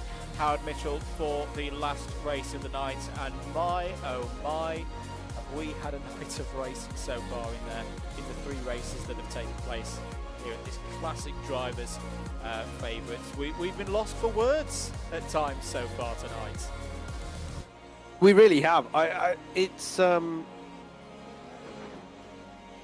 This year of Club 100 iRacing, there's something in the water or something. There's just, I feel like every round we have feels like a contender for the round of the season. Yeah. We just get such a high quality of racing in this championship now. It's a delight to watch, mate. It's an absolute delight to watch, and it's, you know, one considers, you know, the years that we've been doing this championship, how the championship has developed, and we still get newcomers, and they cut their teeth, as it were, and you know, but just the standard of this championship year on year just continues to improve, and I find myself, you know, shocked to be saying that when it comes to, you know, Josh Ladd's just come back for. He's not been around this exactly. Yeah. He's not been here this season. It's not like it's always the same players that we. You know, I'm not having to. You know, I'm controlling the cameras. I don't have to hone in on particular parts of the field because the driving standards are so terrible. No, it's like a stick of rock all the way through the field tonight. It's just good racing there, good racing there. No, it's not that there's no accidents, no incidents, no errors. It's just. The standard is really impressing me these days in this Club 100 iRacing Championship, and long may it continue. But for me, the standard of racing generally this year is the absolute highest I've seen in this series, and tonight is, I think, the best example we've seen of it all year. I'd agree. I'd absolutely agree. We're just coming to the end of the warm-up. There's a 10-minute warm-up session just whilst everybody loads back into this second lobby. Sorry, Howard.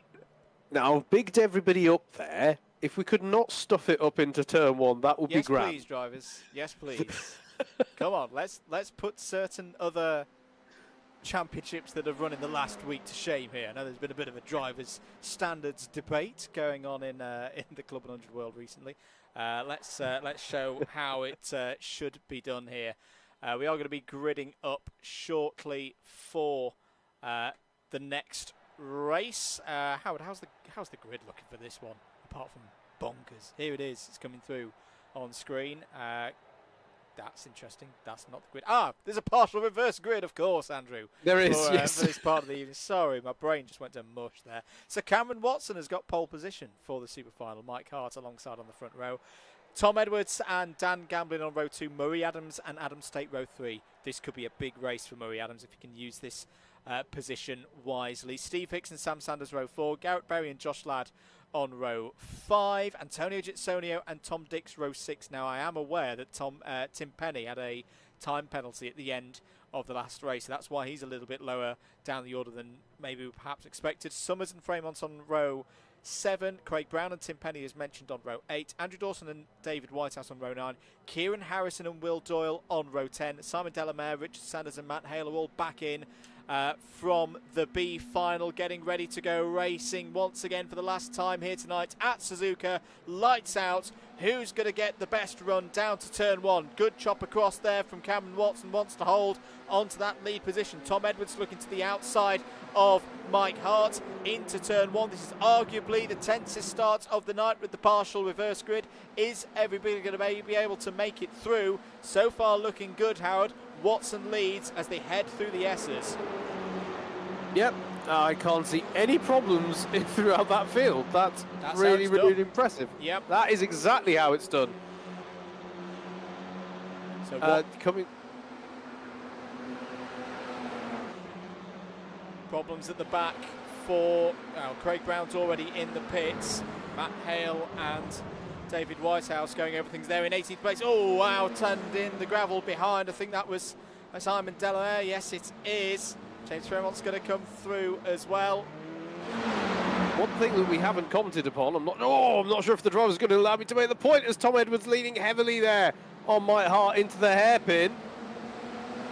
Super move by Dan Gamblin around the outside as well there, up to third place. He's had a very good start, top C2 driver at the moment. Who's gone up, who's gone down?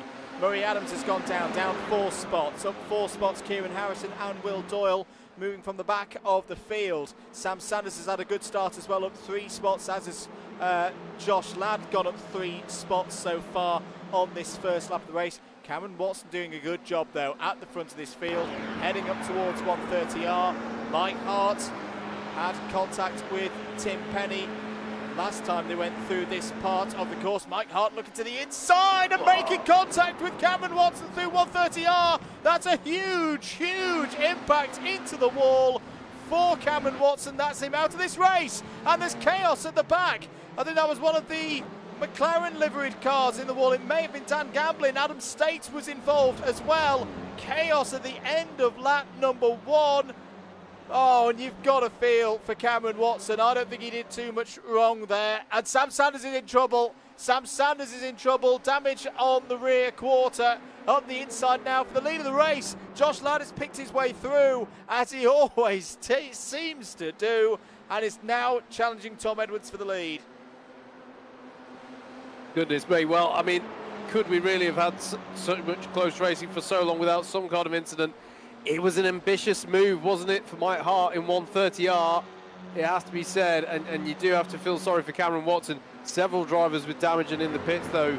Andrew, James Fremont, Dan Gamblin, Sam Sanders, Cameron Watson, Craig Brown have all come a cropper in one shape or another. But still a tight pack at the front here. One thing that we haven't even had a chance to comment on, by the way, right, major iRacing update. That came out for season 4, and one of the aspects of it, which there's been a lot of focus on the content, the new cars, the new tracks, and the upgraded tracks, but they've changed the physics on grass and gravel when you go off the track. I was reminded of it there. You probably won't thank me for drawing attention to that particular moment, but Simon Delamere going off the road. And indeed, you saw it perhaps a little bit as well, although it was high speed on 130R with Cameron Watson. But you are seeing that. Drivers who do go off track onto the grass are having to deal with much slipperier conditions when they're on the green. Oh, as Steve Hicks is on the grass there, trying to find a way past Mike Hart, side by side between Josh Ladd and Tom Edwards, and Josh Ladd is through. Josh Ladd back to the front once again, wide as Steve Hicks in the background. He's going to lose a spot to Garrett Berry there. Garrett Berry now challenging Mike Hart for third place. So 21 drivers remaining on the lead lap. Sam Sanders, by the way, again, is just not falling for Sam Sanders this year when it matters most.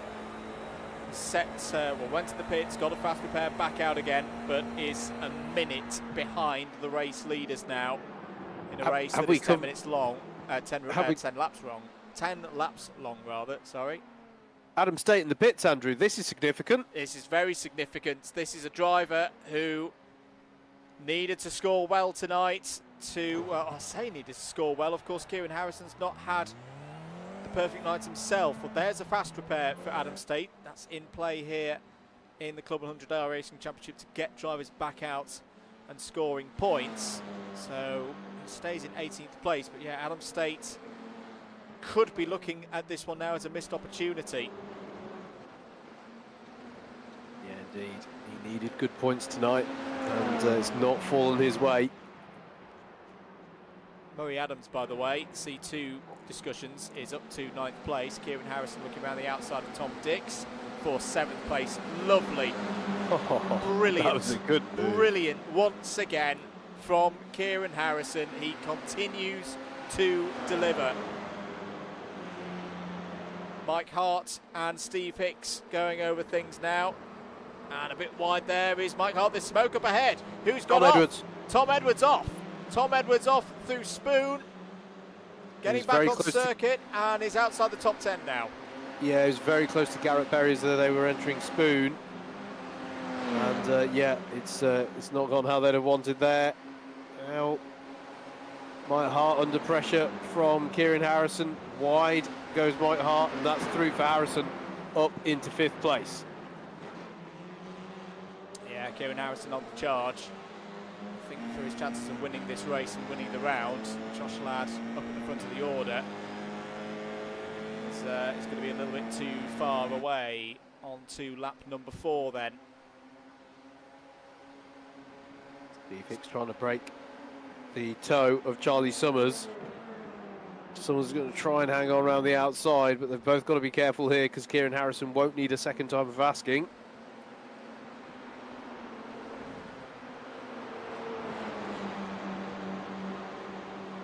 Just dropped back a little bit here off of the top 2 of Ladd and Berry.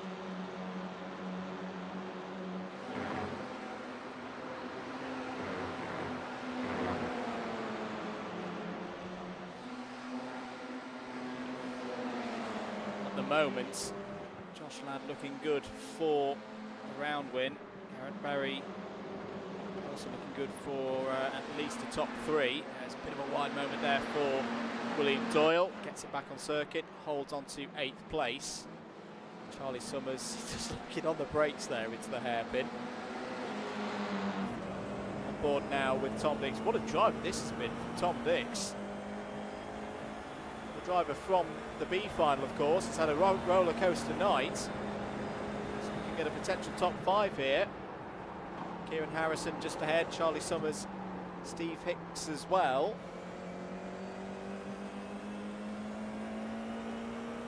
Update on those trying to come back through the order. Adam State is back up to 16th place, but is a second behind Delamere, but then there's a 15-second gap up to the next driver ahead. Kieran Harrison trying to go for one here on Charlie Summers. Charlie Summers now looking around the outside of Steve Hicks through the Casio triangle. It's made it work. Great stuff from Charlie Summers up to 3rd. I don't know how many times we've seen that done tonight. That was very impressive. Oh, Murray Adams is off. Oh, now this could be big for C2. Murray Adams in trouble in the super final, has had an almost perfect night so far this evening, but now faces a real challenge. He's only gone down to 13th. It's not complete disaster, but he's lost, what about 4 positions in all of that? Yeah, absolutely. Not sure what led to that one, but it seems to have been the only car involved. As, Harrison has got by on Hicks. So Hicks down another position after that bold pass by Summers at the Casio triangle. Andrew Dawson is the lead C2 driver now in 11th place overall. David Whitehouse is 12th. Well, we did say he was maybe a bit cautious in the B final, but that was all about getting through to the A final and trying to play the long game, and it's working so far for Whitehouse. 2nd place of those in C2. Back in C1 though, Kieran Harrison looking ominous behind the number 35 of Charlie Summers ahead. Gap up to the top 2 is another 3 or so seconds. It's done though. Garrett Berry's just in the slipstream range of Josh Ladd. He's keeping the reigning champion honest. On to the run up to 130R then. Can Kieran Harrison get alongside enough? We have seen moves done into 130R, but you've got to get the move done early. This is looking good for Kieran Harrison. Front axle to front axle, that should be fine. Through on the inside goes Kieran Harrison. Up another spot into 3rd. This could all be important points. These race positions, race points could convert themselves into round points, therefore championship points. It's good stuff from Kieran Harrison, pushing on into the top 3 now, and see if he can try and whittle away. He'll hope, I think, for this next few laps that you start getting a bit of a swabble going between Ladd and Berry. It's going to be his best opportunity to get back in the fight for the race win. Yeah, absolutely. I will say though, it's worth noting was these are very impressive moves working Harrison getting himself up the order. Josh Ladd got himself up the order so quickly that we weren't able to savour it almost. You know, it was, you know, he's really thrown down the gauntlet to everybody else here.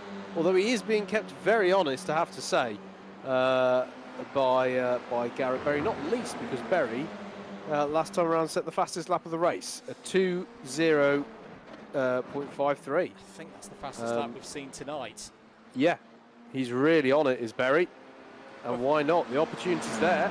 For those new to the series who may not be aware of the exploits of Josh Ladd, it was always a very strong point. When we had a few more reverse grid races, and they were probably a bigger factor in previous editions of this championship, you could always rely on Josh to just be able to find his way through the traffic, not only quickly but cleanly as well. He's clearly not lost any of that touch.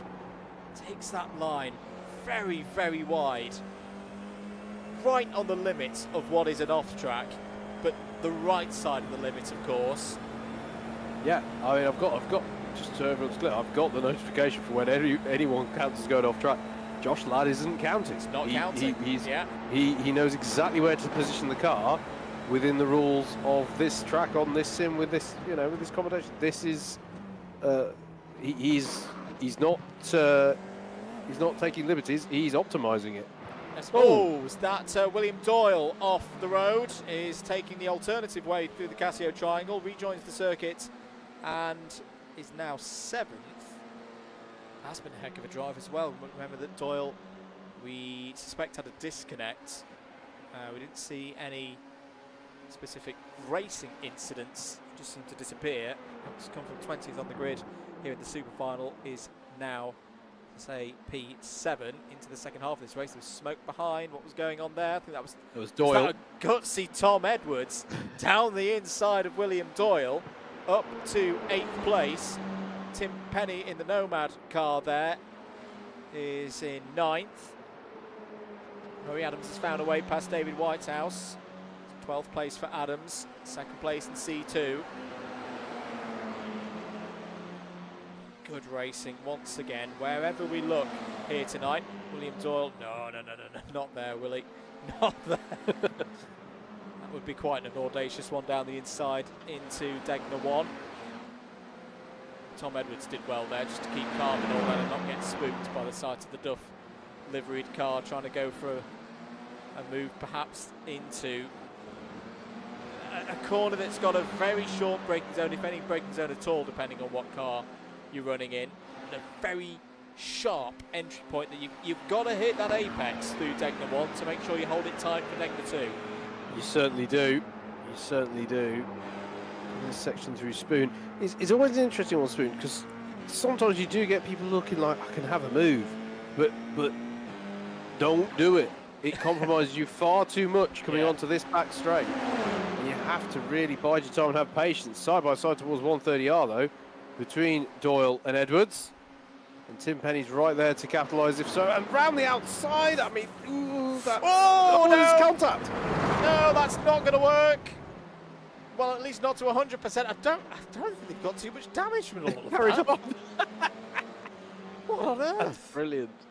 That's well, brilliant. You know what? I get why they've done that, because if they've both got a mild level of damage, but they've got a bit of time over those behind, take the fast repair, get back out. You could still get a top 10 here with the way this super final's going.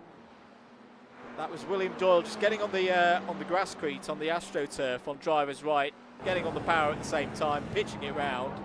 Poor Tom Edwards just being in the wrong place at the wrong time. Here's your battle for the lead. So one of the most accomplished drivers in the UK iRacing scene, Josh Ladd. This is a driver who's won top split special events up against an in real life Formula 4 driver, the French edition of the championship, in Garrett Berry. This is the kind of battle that we like to see in the CLUB100 BUKC iRacing Championship. Certainly is. Certainly is. And yeah, I mean, it's an interesting one. So Kieran Harrison, you might be wondering, where's he at? He's 3 seconds off the back of this. Yeah. And there just isn't time, with how closely matched these drivers are on pace, there just isn't time. Tom Edwards has gone off again. Say again, I think we have seen him already have some incidents in this one. So that's the repaired car now back out on the circuit, but having further problems. William Doyle's come back out of the pits, is now in 15th place. Just come back to our new driver, Antonio Gitsonio, 12th. What a great effort on a first night in this championship.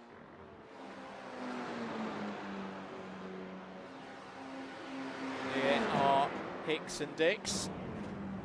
Know each other very well, have raced each other for a long time. Racing over 4th place here.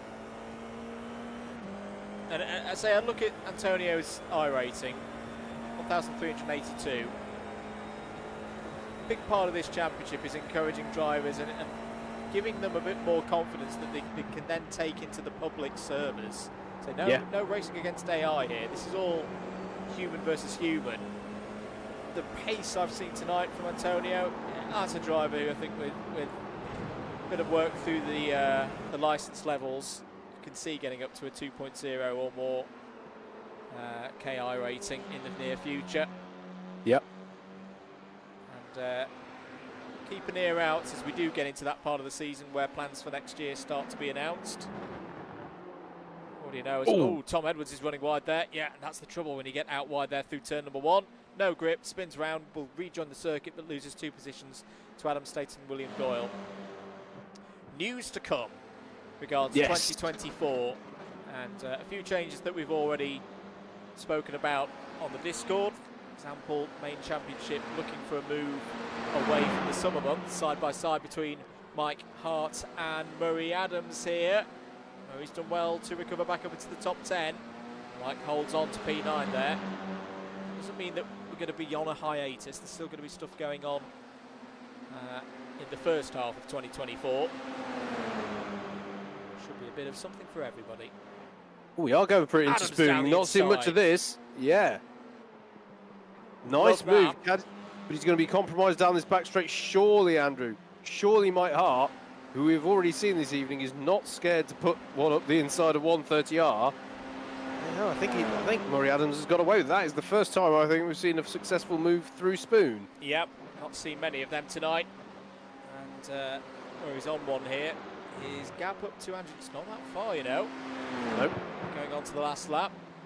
Andrew Dawson's going to have to keep it nice and steady for one last tour of the circuit. One last tour of the circuit as well to decide who wins this super final. Josh Ladd, Garrett Berry, neither of these drivers fighting for the championship. Josh Ladd, first appearance of the season here tonight. Garrett Berry, 3rd appearance of the season.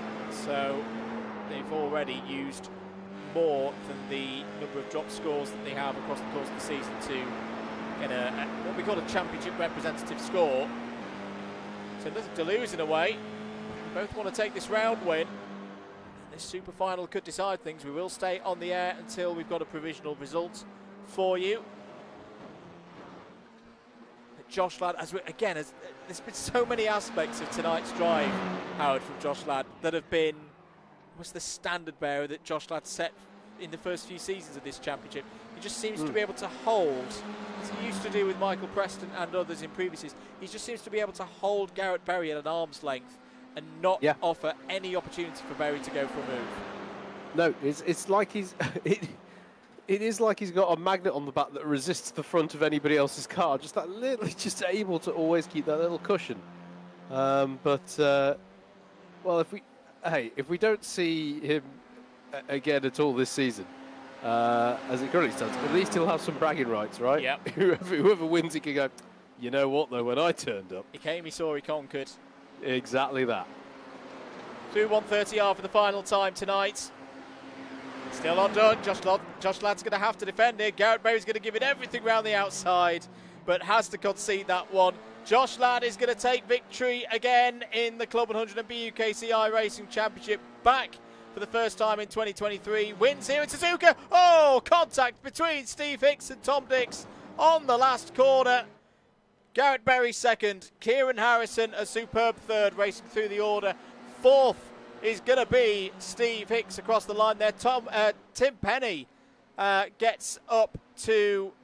Now, Tim Penny's being scored as 4th here on my screen now, ahead of Steve Hicks. But Charlie Summers in 6th, Tom Dix 7th, Andrew Dawson. Another good night for Andrew Dawson in C2, keeping it in there in 8th. Murray Adams after that spin earlier in the race, recovers to 9th.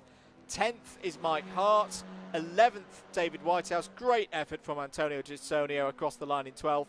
Adam State, a disappointing 13th in the super final. 14th for William Doyle. There's still racing going on out there. This is Sam Sanders and Matt Hale fighting over 18th spots.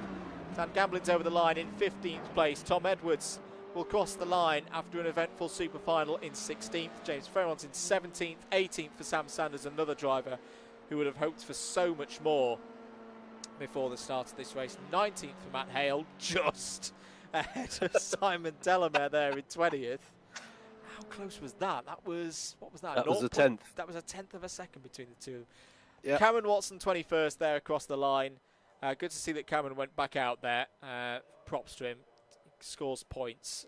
Doesn't quit before the point where you get points. You have to complete a number of laps, basically to discourage rage quitting. But there we go. So Cameron Watson across the line in 21st place. Richard Sanders 22nd and Craig Brown 23rd. They've done it again, right? They've done it again. They've left me at the end of one of these Club 100 iRacing nights just bewildered, amazed, bemused, whatever words you can crack out, the thesaurus. They all can be used tonight. It's been another superb set of races to commentate on. Yeah, this is the thing. It does just keep on impressing. I mean, as I say, there is plenty of chaos, as it were. But even over the course of this season, considering I think I've said this phrase before the season, different flavours of chaos. Yes. Right? If you consider what we had at Magny Court, where we had people crossing the line backwards or on the roof, I can't quite remember now, but you know, it was chaos in different. I mean, we did have a few more incidents in that race. Fair play to these FIA Formula 4 cars, by the way. I've never seen two people make contact through 130R and just sort of go, "Oh, I'm okay. On we go." We've said that before this season as well. I remember Barcelona. There were moments, shall we say, where if it was the F3 car that we had last season, I think it would have been curtains for some of the drivers. But no, got to give it to the F4. It's it can take a bit of a beating. Not that it's needed to take too much of a beating, though. Yes, there have been the odd incidents here and there, but on the whole, I think it's been another very good night of racing. You can still get involved, by the way. 3 more rounds of the season to go, and you can join up. I think at a reduced rate as well for the last 3 rounds of the season. What you need to do, head across to Facebook, the Club 100 iRacing group on there. Or on the Discord as well, preferably the Discord. Discord seems to be the place to go now for that. If you need a link for it, if you head to the DDMM Instagram, on our link tree, there's still the entry form that's been there since the start of the year. Use that. All the details are on there of how to get signed up. To say 3 rounds to go for the rest of the season. Bit of a different one next up. It's our one oval race of the year on October 18th. We'll be at Talladega. In the Next Gen NASCARs for an oval spectacular. We'll call it something along the lines of the G3 Pro 150, or I don't know, there'll be a name that comes up for that one, but that's the next round, around 9. Interlagos in the F4s again on November 1st. Last appearance of the year for the IRO4s, and then we'll finish on November 29th at Brands Hatch in something that I think is still TBC, but I think is likely to be something that's either been used already in the championship and or a free-to-run car. I think the Masters will probably come back out again for that one, but we'll wait for that one to be confirmed. So those are the 3 rounds that you can still enter. And what do you need? Well, you need an active iRacing account, and you need a history of racing in the BUKC or Club 100 or the British Pro Kart Endurance Championship. That's what you need to sign up. And as I say, for those outside of that sphere, look out for next year. We're having a bit of a think of how we want to structure things for 2024, especially with more structure being planned for esports in the UK in the coming months. Now, note, folks, there, Andrew said we're doing Talladega in the NASCAR, and then subsequently that Brands Hatch, it's TBC what the car is, but it'll be something that's probably been used already. That means we have not ruled out NASCARs at Brands Hatch. Has not been ruled out. Let us know in the comments whether you would like to, if that would be a particular popular one. It can be done. It can be done, of course. Mr. Hicks is on the result, by the way, for the provisional results. Should stress as well, yes, that P word, because there will be a protest period as well, which I think generally has worked this year. It's not caused too much of a fracas for us in the results world and having to change championship tables and all of that. But it does mean that we have to say that result will be provisional. Whilst we're pausing for time, Howard, because as I say, October 18th, the next time we've got one of these, but October is very busy in DDMM world for Club 100 streams, is it not? It certainly is. We're getting towards the business end of a few championships, or as I say, the business end. Which I'm not wishing the year away. We're just coming out the summer, really, in many ways. But we do have a resurgence, shall I say, of streamed action in Club 100. The first of which is going to be on the weekend of the 30th of September and 1st of October. That's going to be cadets and juniors at Rye House. So that's one to tune in from there. And then a week later, there'll be streamed action as well of the seniors at Ella Park, which will be the round where we see our victors from this championship previously taking to the track in Club 100. That is part of the prize for winning this Club 100 iRacing Championship. So do tune in for that. And then sticking with the Club 100 action, then on the... sorry, that was a week after the cadets and juniors at Rye House. That's on the 8th of October that you can see the streamed action from Ella Park. And then we're with the seniors again later on in October. On the 29th of October, we'll have the seniors from Wilton Mill. And then, as I say, with it being the sort of business end of the season, we are focusing on giving as much action of Club 100 as possible. We're going to have the cadets and juniors at Butmore Park as well in November. So plenty of stuff to look forward to with that. Indeed. And yeah, really looking forward to it, mate. Very much so. Also, outside of the world of Club 100, this weekend, DDMM commentary, part of the crew down at Silverstone for a lot of BIRC racing. Mini Challenge Trophy is the headline act, but a strong number of drivers and different categories racing in that one. So make sure that you've got an eye on the DDMM socials for links to that one. And if I'm not mistaken, I'm not going to mention who it is, but as I was doing the prep for that one and reading through drivers' lists and entry lists and all the rest of it, there is some Club 100 alumni in the entry lists this weekend at Silverstone, so even more reason to tune in and support on that one.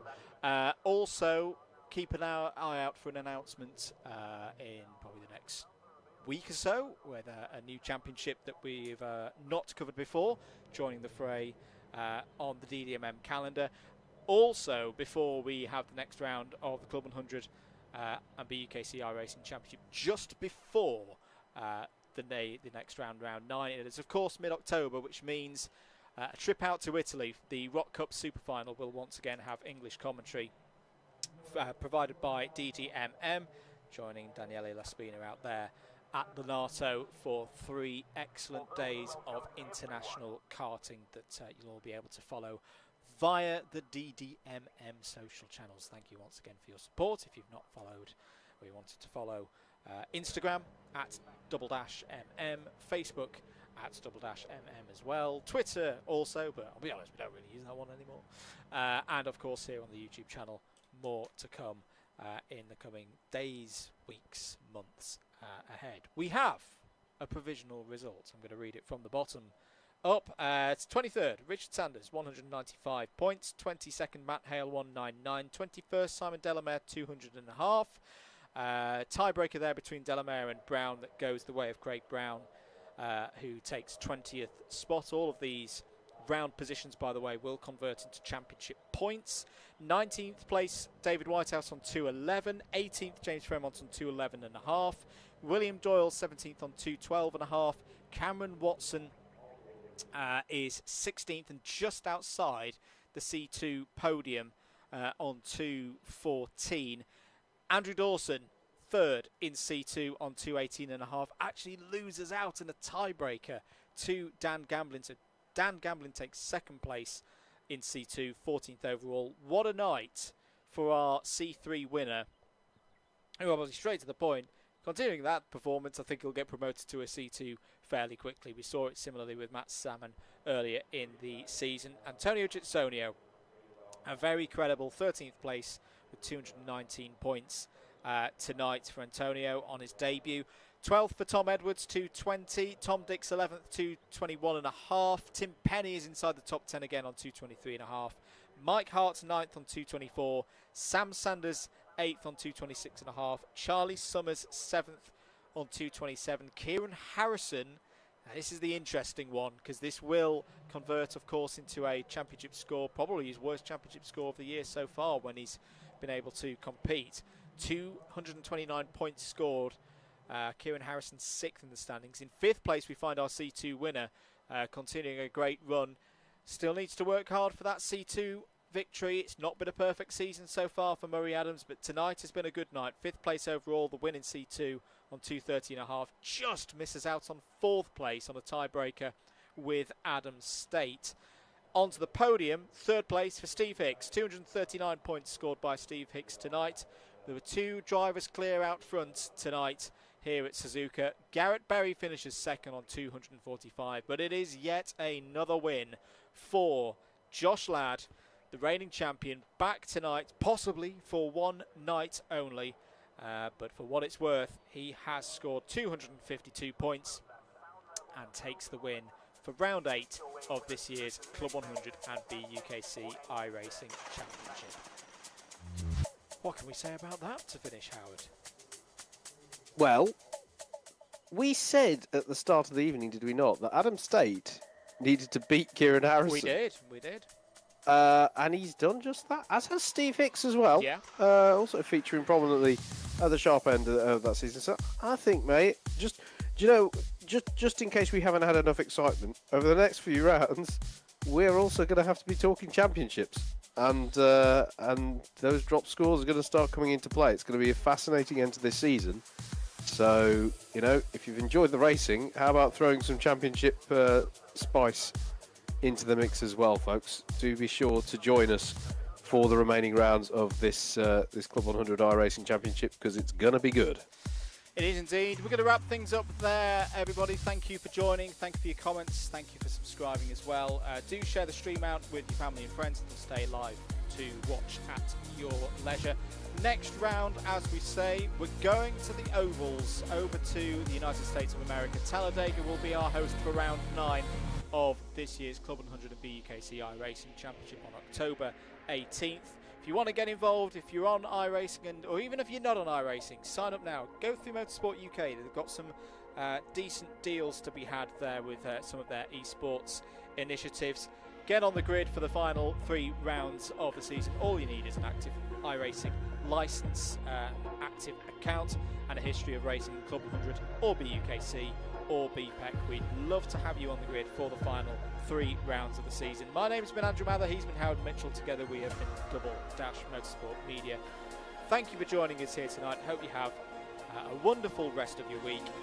Keep it locked here on BDMM for more in the future. We'll see you very, very soon. Bye bye.